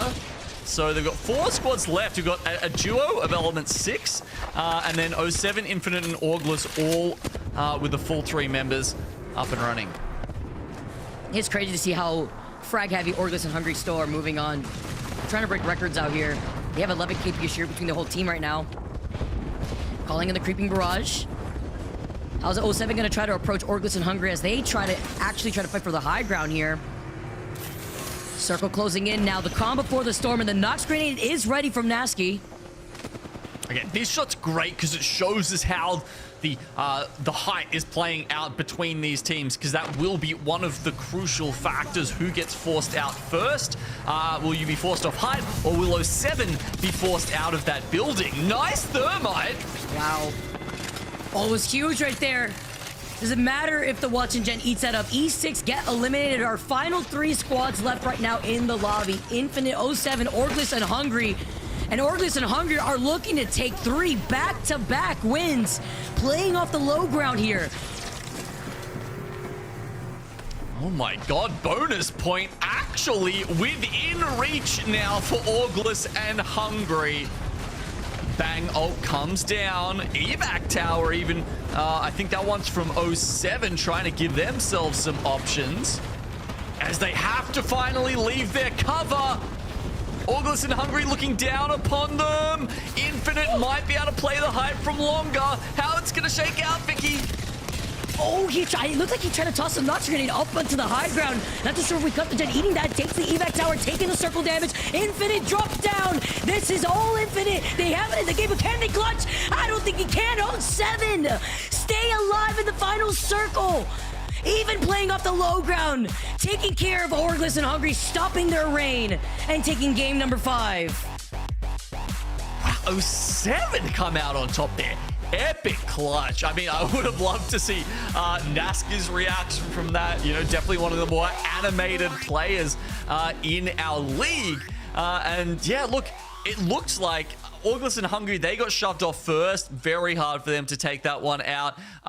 You know, Infinite, who were up the top, I thought they probably, you know, had the best spot there. But no, the clutch factor lies with 07. They got deleted the moment that they dropped down from that high ground. Like, you blinked and two of the players were already knocked, only leaving the Bangalore. And throughout the chaos of the smoke nades, you already saw the Nox gas, you saw the barrel setup. Where do you look while you're getting not only damage from the ring, but also the tick damage from the Nox nade? So that was a lot to deal with. In 07, the patience wears off. We saw them clean up a duo right before they had made that rotate with the evac, and they found themselves in the best spot that you had mentioned, Genome, was for them to hold. Yeah, good point about the caustic as well there, though, Vicky, because in those final circles, they are the one you're kind of relying on, right? Everyone else probably going to be eating that gas damage. They're going to be stunned, not necessarily have good vision through the Nox gas, but your caustic is fully free and ready to, you know, do damage and deal with the other caustic. So really, if you can keep that player up and alive longer, there's probably a much better chance that you're going to take out the win in those clustered end circles. And 07 needed that too. Before that game, they were sitting in 11th, so now setting themselves up for a higher success rate as they move up in the overall standings. I can't wait to see what they had finished off with their KP, but regardless, we got to see ALGS and Hungry and how much KP they had. Kind of was going crazy on that Bloodhound, so they still were able to finish in top 3 with a double-digit KP kill count.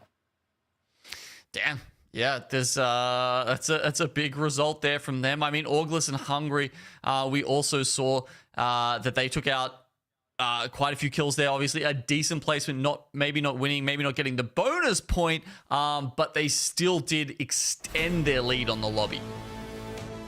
Taking a look at the overall standings after the end of game number 5, 07 finished off with 10 KP. Infinite coming in with 6 KP, waiting in second place. They were holding on to the high ground for quite some time, denying themselves some evil shield charge, but it still worked out for them in the end, getting second place. With ALGS and Hungry getting focus fired by both 07 and Infinite, they still finished their run off with 12 KP. Still a game to go for both of these teams here, though, as you take a look all the way at the very bottom. Alliance getting 4 KP, but let's be honest, there was absolute chaos at the very end for that final circle pool. There was a lot of teams that had nowhere to go when it came to crossing through that bridge. Yeah, priority for that zone is just so important, right? Infinite, they land at Stormcatcher, so I think it makes sense that, you know, they got that read and went up there. I wonder if Alliance maybe didn't get a ring console, because obviously if they had have and had have called that zone correctly, it should have been them really in that spot rather than Infinite.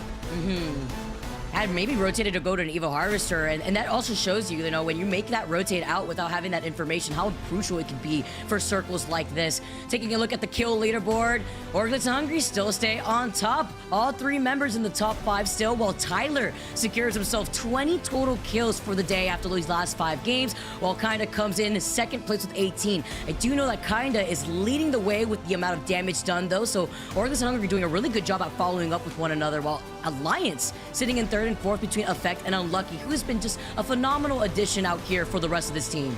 He has, and he's taken a lot of the pressure off Effect as well. You know, the Wunderkind, who had some of the most incredible LAN performances we'd seen on the hardest stages, you know, maybe until they get to the finals. But here he is, Unlucky, able to just, you know, make it so that we're not just relying on the one fragger for that team. Of course, you know, Hucker's always pitching in there as well. I know we saw some of those, the history of ALGS like kill leaderboards overall released by Chrono recently, and Huckers is definitely up the top of that.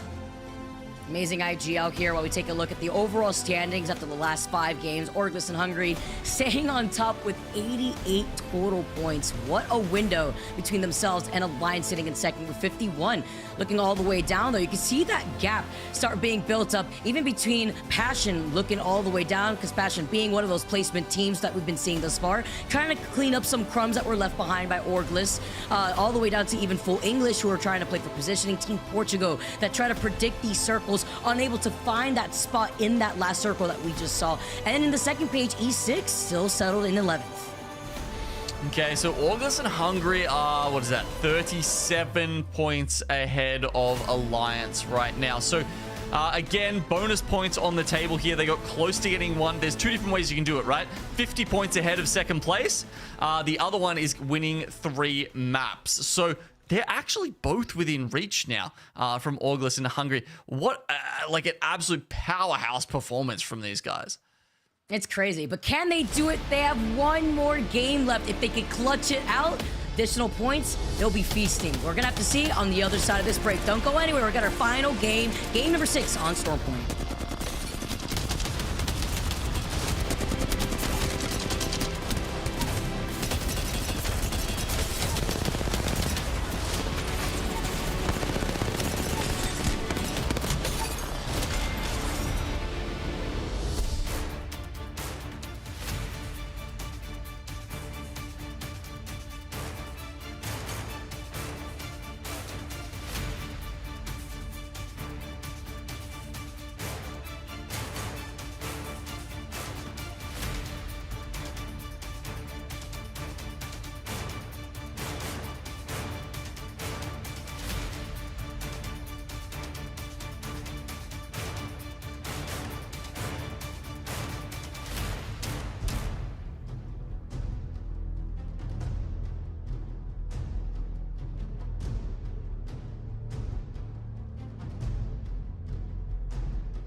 Welcome back, everyone. We have one final game left in the books here on Stormpoint for Groups A and B. It's been a fantastic time so far, and with the chaos that just went down in that last game, Genome, I'm excited to see some more play it out for this final game.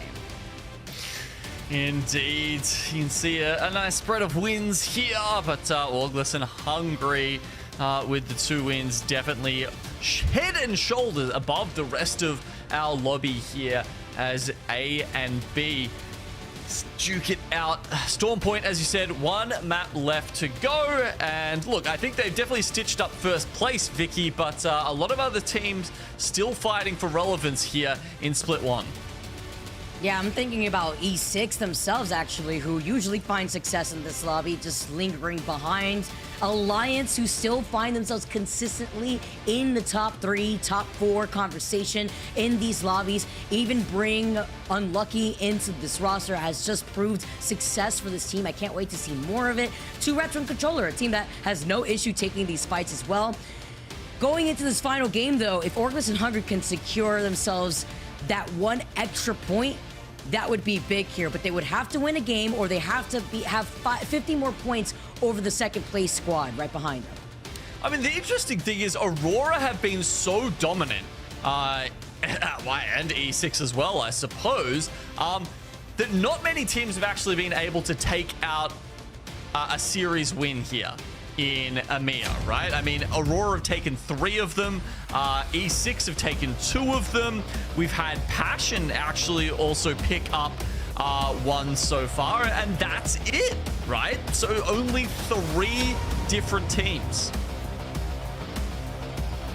All different all the way around. Orgless, they have other plans here. Let's get set up for our final game in EMEA. It's been a great time to see how Season 20 has played out for a lot of these teams, but it also means a lot of things have shifted in the overall leaderboard and the standings for the teams that have been trying to test things to work into their best ability, whether they want to play on the edge of the circle or for that final circle positioning.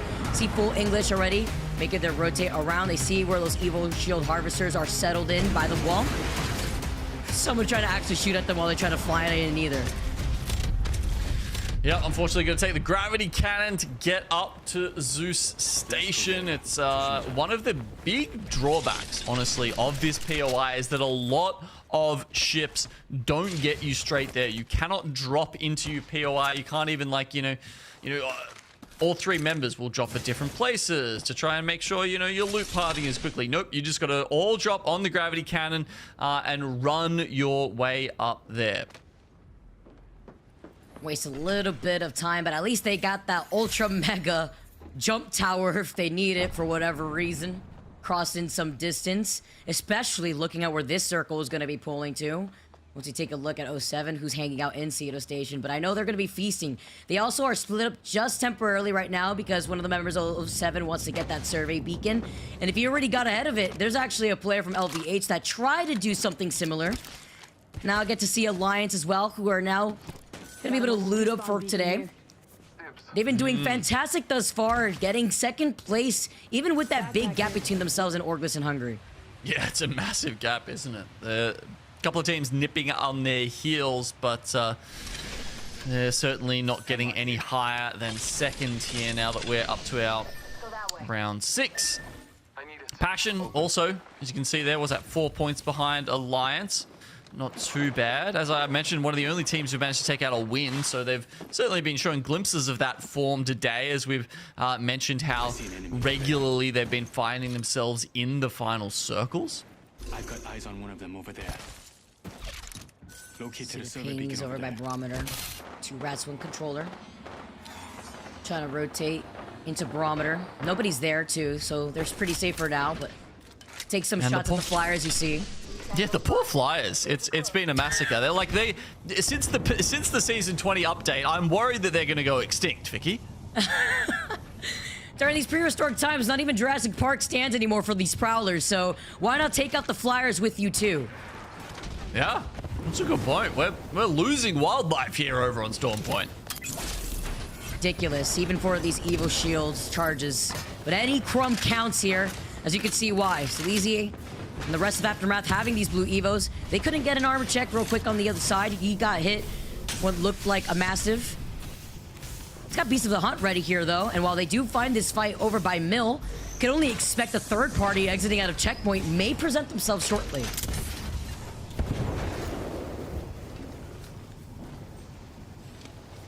I mean, Mill is one of the possible finishes here.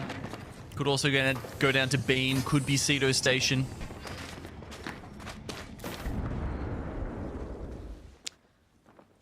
What's crazy is I'm predicting this is going to be another one of those chaotic circles. If it pulls towards the open ground by the hilltop of Cedo, there's basically nowhere to rotate to if you are one of the teams that probably will share that space in Cedo, especially considering that there's a replicator there, a ring console.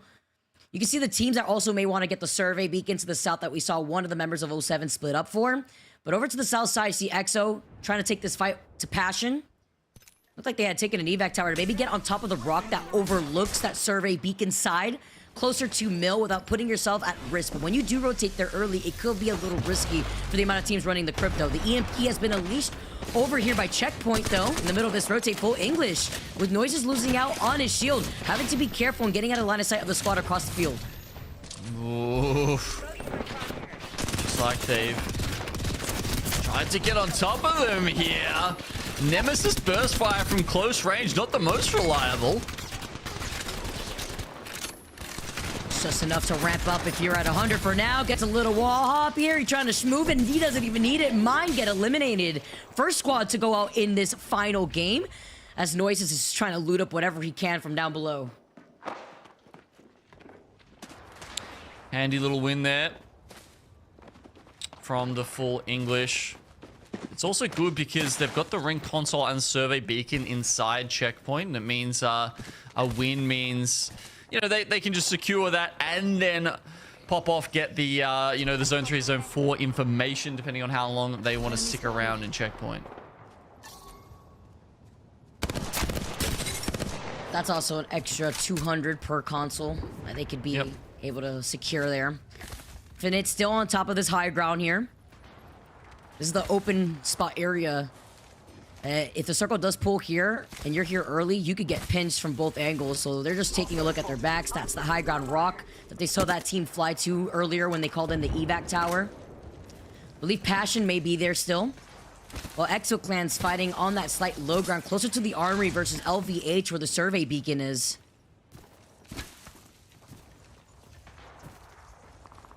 Not a bad spot to have Watson in, though. You'd rather have Watson than Caustic up here. Just the reason being, in open spaces, it's a lot easier to carve out a situation for yourself with those perimeter fences than it is necessarily with the Caustic barrels. Trying to bust down that door. Silesia has just not let it go. It's a Caustic v Caustic on each side here too, as they secure the opposite ends of this one specific building of Mill. Alcedo Station's also starting to get hot. It's Pest Control, the duo, now versus Cold as a 3-man. They get the scan, they see it's just the duo.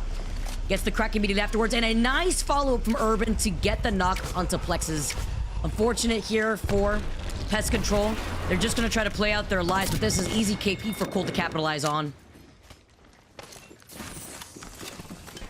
As you say, pretty regulation for them. Gonna get the scan. And think about following this up. Cybercats in the vicinity as well. As you can see there, just prowling around. The zone shifts over west, so it could be a Mill finish. Wow, still a little bit of checkpoint in there. I'd say unlikely to shift back over there, but it does favor those teams now coming in from the north, like Alliance and Full English. Yeah, that would definitely help them out with their rotation too if they want to play off that south building. Cold is able to get the res on as well. And it's just the last cleanup. Hey, at least he took one down before he found himself back in the lobby. Difficult situation to be in here, but Cold is going to be able to capitalize. While taking a look at Outplayed, playing on the opposite end of Mill. This is that rotation point too. If Alliance decide to rotate right behind Outplayed, since they're still over by Down Beast, or if they want to go through the choke that leads into checkpoint all the way south by Spider Cave. Closed door here. Spotted a subject over there. And see, one of those teams we talked about coming in from the north here. Back in the middle of the map, actually. You got ALGS and Hungry sitting over there, but this is Full English, who have found Alliance over at checkpoint. Of course, there's a couple of buildings. I mean, if they want to, they can happily coexist, but the Full English may not necessarily be that calm in this situation. These are the purple Evos. It's gonna be 3v3 on both sides of purple Evos, but... See the shots of the 30-30 ringing towards Bryn. Just backing away. They're giving up that space. The Lions playing a much more aggressive comp here compared to what we'd see from Full English.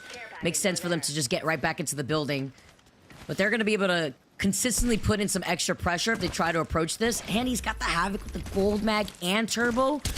Actually, it manages to slide down the hill instead. They don't want to try to take this fight here uphill while the circle still may pull towards that choke point by the spiders. Oh man, that's Valkyrie definitely coming in handy there, being able to just get straight onto the high ground and immediately put pressure on, even breaking the door. EMPs goes out. That's only going to hit effect though. With that EMP coming in though and only hitting effect, still has the advantage here if you take a look at this aggressive positioning that Alliance is holding. With Beast of the Hunt and there being a Watson in the building, this is taking way more time than Alliance likes. So they're looking behind them to make sure that no third-party opportunity may be coming, because guess who's out and about?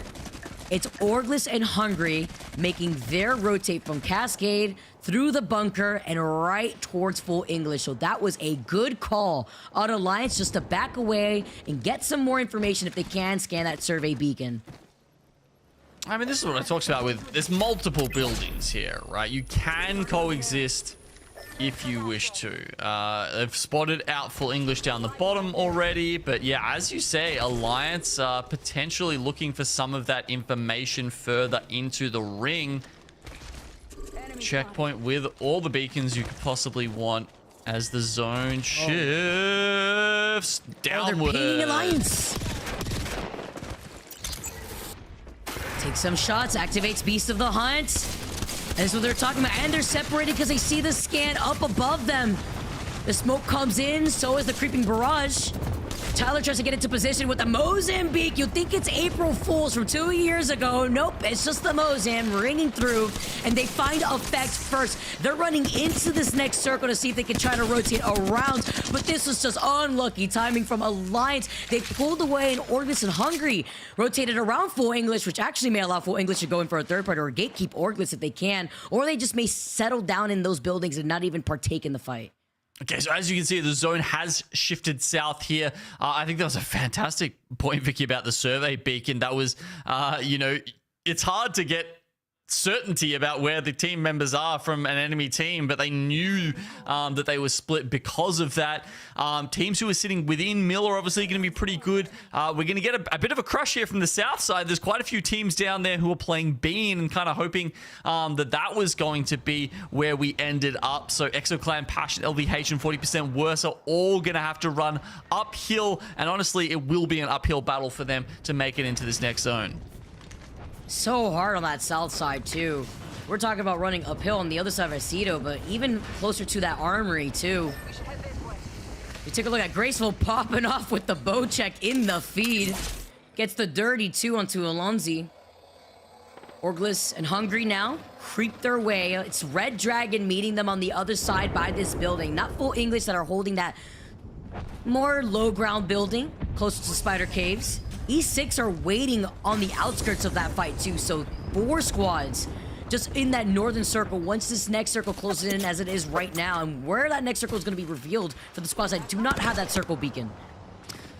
40% Worse can't make it out of the Bean Armory. LVH pop the evac tower, or maybe that was a Valcolt. Nice and early. Nope, definitely an evac tower. And as they make their way into Mill, they're going to be met by 3 or 4 other teams who are still in here. Oh, no. And this is such a bad spot to hold, too. Unless you put the caustic barrels on each end of the door, prevent yourselves from getting cut. Hanzo says, I do not want any business here. Has to run away after popping the Beast of the Hunt, leaving his teammate behind. And this is why running to Mill so early is crucial. You have so much space to share with multiple different teams, especially in a caustic meta that we've been seeing so far. E6 still waiting by the edge, closer to the armory, now getting involved. Full English had moved away from the building to see if they could take a fight to Orglis and Hungry to see how that goes down, because Redragon and E6 get in third party right afterwards. They lose it on Matavi, they lose it on the lifeline, they get the knock, but they don't get the trade. Orglis and Hungry, they go down. And that was all thanks to Full English that found the opportunity and waited patiently to take that fight to them. No, man. I mean, bonus point enthusiasts are sad everywhere. They'll definitely win the lobby, but yeah, unfortunately don't manage to get the 3 wins. That Chaos hanging on the high ground, E6. K-Sweeney losing out on that shield, so does CJ here. It's only the Slab who's rather healthy. He does get the knock originally, though. Can he get the trade? He gets a second knock. Can he do it himself? The Gen is right there to help out, but the third party being called in to help take down the Dreams. Full English, one after the other. They conquered Orglis and they conquer E6.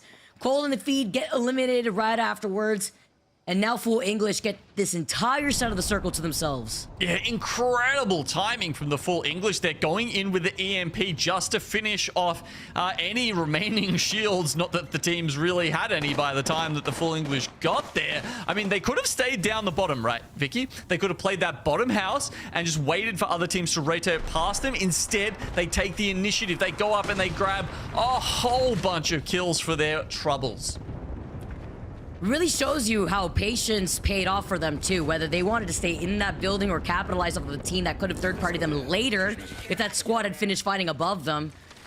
Good rotates and timing for Full English while they make the ping over by the building to their right. Oh, the squad is taking off right before their eyes on the Valkyrie Skyward dive. Noise just looking to see who's around the area, especially with that crypto drone. And look at the teams that have to rotate from the armory side. 07 is in trouble. Henchman has taken control over the rock ahead. Aftermath get eliminating your feeds. 8 squads remaining in this feed. Passion have not left from this high ground rock, though. They went from one rock to another. Outplayed get eliminated in the scans coming in clutch for Henchman. mean, look, I don't want to overuse the phrase, Vicky, but if you're between a rock and a hard place, Passion have control of that rock. And they're just going to be sort of like bashing everyone else into it. So, yeah, look, another 6 squads around them. A couple of teams sort of just trying to play behind this building, even just a little fence. There's not a lot of cover in this final zone here. So I think we're actually going to see a lot of teams go down pretty early. And Team Portugal being the first one. The next 35 seconds, everyone has to go into that next circle here. Let's jump into a listener with 2 rats, 1 controller, while we see the wingman shots popping off in the feed. No, because it's not sure we get it later. No? We will get now. Just stay. Okay. Break the fucking drone if you can.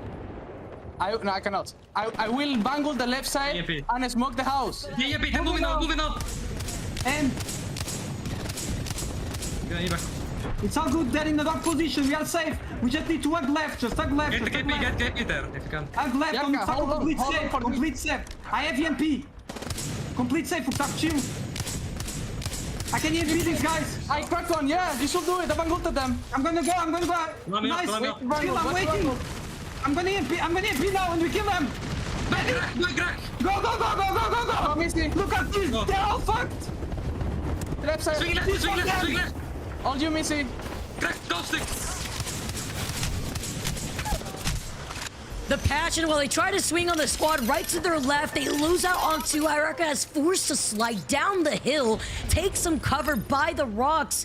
Unfortunately, met their demise with the team looking at him square in the face across the field from those buildings. But look at the team on the high ground. Passion have not given up this space. They have the best spot to be in right now. And with Alliance not winning that fight over a checkpoint, they have ceded second place to Passion. And I think Stay Healthy are about to cede the game to them as they slide down the hill to victory. Wow. So close, and they finally take it at the very end. 2 dubs for the entire day go in favor to Passion as they took game number 1 and ended up the day taking our final game number 6. Passion coming out on top after struggling a lot in the previous Pro League games, Genome, and they finally take another dub to top it all off. Yeah, I've been so impressed with Passion today, honestly. This wasn't a team that was particularly on my radar. But look, I'm here to learn about EMEA, Vicky, and certainly something I'm writing down in my notes is watch out for Passion come LAN. Man, not even the teams that are sitting in 17th in the overall regional standings could be slept on right now. Passion just coming in, said, all right, season 20, we got this. Playing to their strengths, but specifically their positioning. This is definitely one of those teams that likes to play for end circle, as we've been seeing displayed throughout the last 5 games. Yeah, they're not a team that I'm seeing like, you know, bulldoze, steamroll through other teams and take the positions off them. It's a team that is identifying the correct spot to play very early on and then holding it out from there. So, you know, you need extremely good team fighting to be able to, you know, compete in Apex at the highest levels, but you know, this ability that Passion has to get into those end circles also very important.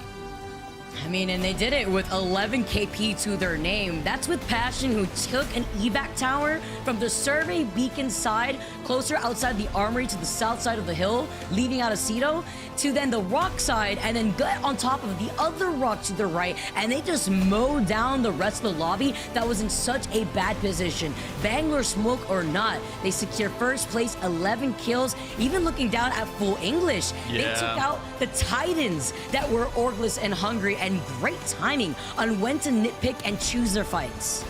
Exactly, and they really made the most of their situation, didn't they? You know, like, they could have ended up with, you know, much less kills than that, but they really maximized, you know, really just cleaned up everyone in checkpoint and then moved on. It was a hard rotate from them after that, but hey, at least they picked up the 16 points. Absolutely. Looking all the way down, 07, trying to play for their life, only securing 1 KP. Looking on the second page here, though, E6 unfortunately didn't have that pop-off game that we wanted them to have to stay consistent in a lobby like this.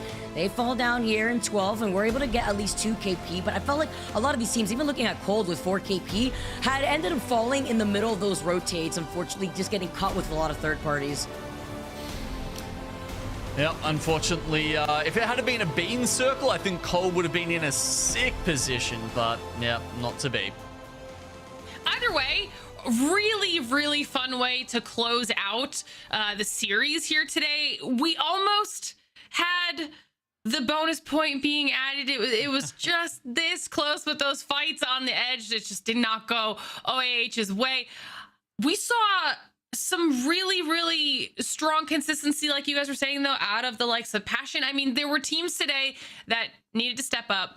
That was kind of the story of the day. Which teams are going to start to put themselves in contention for the regional finals, even for LAN, and some of those teams really brought it to today. We'll take a look back at those final circles now for matches 4 through 6. And I think, you know, match number 4, they might not have closed it out of match number 6, but we'll get a little bit of a highlight reel here for ALGS and Hungry in match number 4, because we saw just how strongly were this entire match, whether we were catching up with them when it was on their rotates, pushing through chokes, they were just steamrolling any team that came in front of them. And when it got down to these final moments, we saw 2R1C trying to do something here with this height. They decide to drop down and see if they can make a little bit of a push, thinking that maybe this was going to work in their favor, but they forgot about the absolute wrecking ball that was OAH. I mean, they were able to at least get themselves some really good placement here and get those kills on the board. And for a second, Tyler was in a little bit of danger from the rat that was JMW,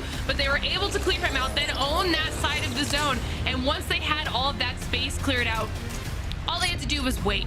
They just had to wait for the perfect opportunity to make the push in. And the second they saw everything popping off, they make the move. Look at the spread they have around everybody else that's just clustered underneath this rock and are able to clean up match number 1. And then match number 5, things got just as spicy here, Gino. Yeah, this was the fun game we had over at Lightning Rods, and if you'll remember, we had, it was Infinity up the top, 07 down the bottom, and we were talking about how important Caustic is in these kind of circles. You can see the bang ults trying to come down, but Watson also playing her part with the interception pylon there, being able to make sure they're not getting too stunned out. Now look at this, Infinite about to drop down, almost full health at this point. You know, it's really interesting to see, to keep your eyes. I think there were shots coming out from the evac tower that actually landed there. That is wild from 07. You know, your accuracy is so low when you jump on those. And Vicky here will close out match number 6. Passion back on top here, finding themselves some decent points.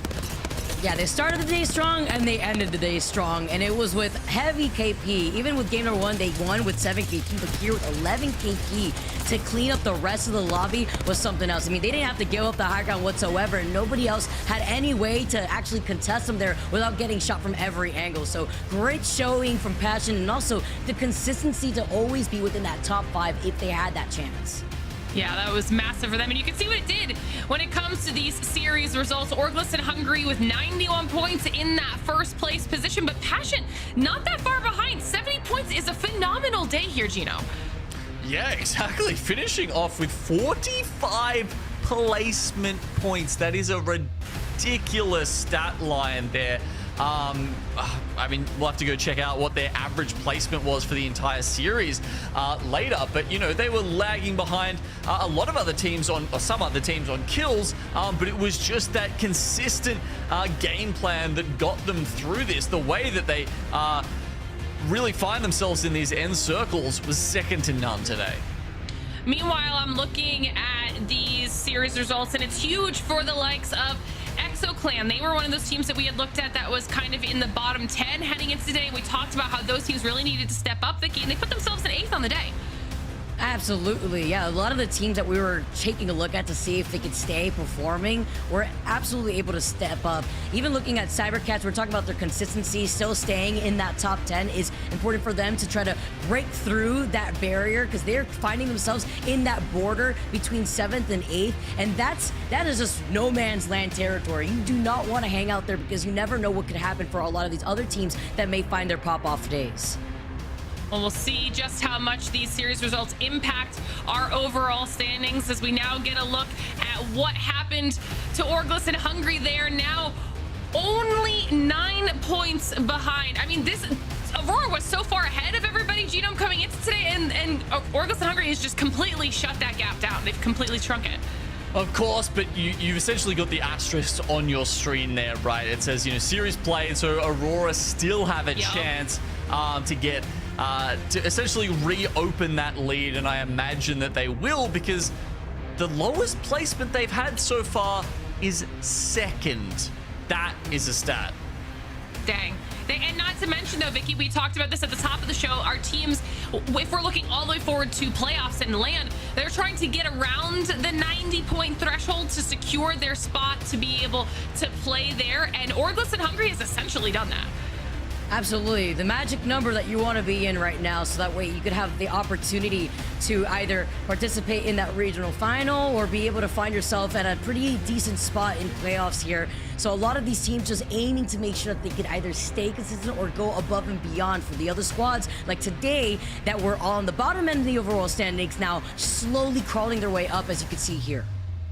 Yeah, we'll start to take a look here too. Obviously, we had talked about 50 points being that threshold for the regional finals for these squads here. Everyone around that bubble right now looking pretty good to make their way through to that next step of the competition, but still needing to kind of put in a little bit more work as we look towards 20th place and below, because remember, anyone that doesn't make it through to regional finals will be relegated down to PLQ, and then they'll have to try and fight for that last opportunity to make it through to our LAN playoffs. And we did mention EXO Clan. They have moved up a little bit after their performance here today, so maybe one more strong performance can at least put them in that bubble trying to get through to regional finals. Meanwhile, we'll have to see what the rest of these squads can do, but it is looking a little bit scary for some of them. But now it's time for us to turn our focus towards individual players, and if I'm being honest, I probably could have picked the entire squad for the MVP portion of today. I'm talking about Orglis and Hungry, and I have many reasons for why it could have been the entire squad, but at the end of the day,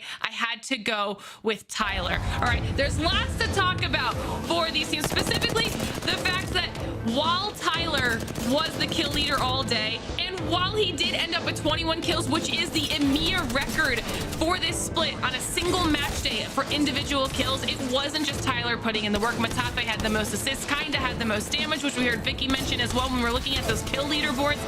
And as a whole, they just absolutely slayed out. We saw that they ended up with 91 points. That's also another record. They have beaten Aurora's previous split 1 record for most points on a day of 77 by getting 91, so it wasn't even a small margin. They absolutely smashed that record. But then when it comes to Tyler, you need to remember, Tyler's a new addition to this squad. He's playing on the Bangalore for Orglis and Hungry, but he came in as a mid-season pickup when Unlucky went to Alliance. And Tyler is showing why he was picked up for Orglis and Hungry. I mean, over 6K damage dealt here today. A phenomenal performance on behalf of Tyler as an individual, yes, on behalf of Orglis and Hungry as well.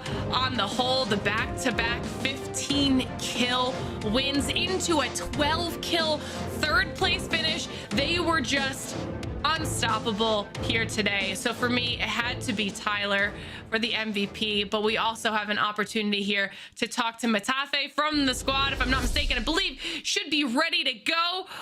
Congratulations, dude. Phenomenal day today. How is the squad feeling right now? Thank you. The vibes are amazing. I don't really have much more to say. At like 5th game, we were all out of breath from screaming, just saying chill down. But yeah, it was amazing today. I mean, I've got to ask ask you, because this is something that I've been wondering, what do you guys feel like season 20 has done for your team? How has it benefited you? Because even just from yesterday to today, yesterday you guys didn't finish above 12th place, I think, and then today no one could touch you. So what was the difference? Well, if I'm completely honest, yesterday after our not so good performance, we just went into VOD review. We focused on our games, and then we very strongly focused on Aurora's VODs. We went through everything they do, every single game, and then just applied what we can to our gameplay. And then obviously we can't do everything the same because, in my opinion, they have the strongest 2 POIs in this meta because they land hard edge. They have a lot of wildlife to kill, to get points, to get armors up, etc. We can't do that from our POIs. But yeah, we basically applied as much as we can, and yeah, it worked. I mean, that's actually really interesting. Looking at Aurora after, you know, the very dominating team, obviously in EMEA, and then taking note of that. I mean, going on to the next question for you, bringing back in Tyler, you know, he trusts you heavily as an IGO. We heard it in his interview yesterday. How you said the vibes are high, but when you looked at the VOD review and after a lackluster day yesterday, what was that change mentally for the team when you guys saw that and then were able to replicate that success for today? I don't think we were in a bad mood yesterday. Obviously, not doing well hurts, but I think we are all as confident as we can be. Like today, we just managed to prove it. But we were confident from the get-go that we are still one of the top teams. Even with unlucky going, Tyler is still the GOAT. So yeah, no problems there. And then, you know, you were talking a little bit about your POIs just there before, Tyler. You know, having access to Pylon and Lava Siphon, which I think before the Season 20 changes, you would have said, you know, arguably some of, if not the best POIs on the map. How are you feeling about them now that we do have those changes and things like PvE are so much more important to your early game? Yeah, I think early rotating to zone, which is what we played the entire first half of the split, is much harder now because when you upgrade to blue, you need so much damage that it's almost impossible to just level up from damage like you could before, playing Conduit, for example. So now we're basically playing a mini game within the game, like going from one bin to the another bin to harvester points to UAV and just collecting points until you get purple, and then we get in later on and play the game. Because we have such a big advantage over the teams that are there early. Well, you mentioned that you guys VOD reviewed heavily on Aurora, and after today, now you smashed Aurora's record for points on an individual match day. How does that feel? Clearly, like, it worked. Yeah, it feels amazing. I don't know what to say. My teammates are crazy good. Today, they made 0 mistakes. I personally threw 2 games, but yeah, they just played insane today. So the vibes are great. I mean, you were leading in assists as well, so I don't really know if you could say you threw 2 games because you guys slayed out. I won't keep you any longer, though. Congratulations one more time, Matafe, and thank you so much for coming on and chatting with us. Thank you. Talk about humble. Well, how can he have thrown 2 games? I mean, either way, ALGS and Hungary were they put on an absolute showcase on how to play in this new meta here today. So congratulations one more time to them. But we're almost done here in EMEA. So Vicky, I kind of want to get your final thoughts here on the day. I know you were excited to get into this Season 20 meta. Yeah, I'm loving the legend diversity that we are seeing, like Lifeline being put into the Pro League, seeing Wraith back into the play, potentially for World's Edge. It's just been so exciting. We're talking about different pathing that teams are having to take because of the Evo Harvesters. There's so much change that it feels like a fresh breath of air looking at Apex Legends from a competitive standpoint. And I honestly can't wait to see how other regions adjust to that leading up to LAN.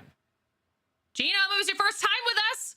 First time here on the broadcast. I mean, we still have a whole another series to do, but how did EMEA hold up so far? I really enjoyed it. You know, ALGS and Hungary, they really put on a show. As you said, I enjoyed that very much. The The incidence of lifeline was quite high in this region. I think that always makes for fun because you're getting some, you know, some early fights with like Kravers and stuff coming out. And then we had the crypto, and that was one I maybe didn't expect as much. APAC North in times past were, you know, the region that had 16 cryptos in a lobby, but it seems like EMEA have taken over that mantle. You know, NA will probably rein that in just a bit for you. See a little bit less of that as we move on to the next region. But speaking of NA, obviously we keep mentioning we might be done here in EMEA, but that doesn't mean that we don't have a whole other series of gameplay right around the corner later on here today. So you have to make sure that you tune into that, all right? 3 p.m. Pacific, 6 p.m. ET, 11 p.m. GMT. And there is still tons of action to be had on behalf of all of these teams. Will Oxygen Esports be a squad that are able to pick up their performance? We saw a phenomenal day from them on match day 4, now finding themselves just outside of that top 10. And you know that they're going to want to try and make a push in to claim one of those top 10 spots. Then, of course, we have GKS, a team finding themselves just inside of the top 10 that I am talking about right now. Having a really strong day. Last time we got to see them play. Will they be able to replicate that success here now that we get another chance to check in with them and their performance? And then, of course, Elevate, top 4 right now in our overall standings, finding themselves to be relatively consistent throughout the season here so far. What will this new meta in Season 20 bring to the table for these 3 squads? As always, though, if you miss any of the action here today, you can always just follow us on social media, which will be at Play Apex Esports on X and YouTube, or at Play Apex on Twitch. And that way you won't miss a single second of how any of this split plays out. Now, like I said, we've got a little bit of time before our next region. So while you're waiting, go play some Apex. Test out what you've seen some of our pros doing here and see if any of those strats help you climb that ranked ladder. We'll see you right back here at NA just a little bit. We playing the highs and leaving the lows. Guessing the flash, already know. On 3 we win. Whole team bring it in. We going and giving the business. We come and take over the scene. Popping off with the Mozambique. I got a lot on the line. I got a whole lot to lose. If you know me, you know, and walk it back. I'm not taking no until I'm on fire. Standing on top of the hill. I got it for real. And I'm in the building. I come with the energy. Everybody can feel.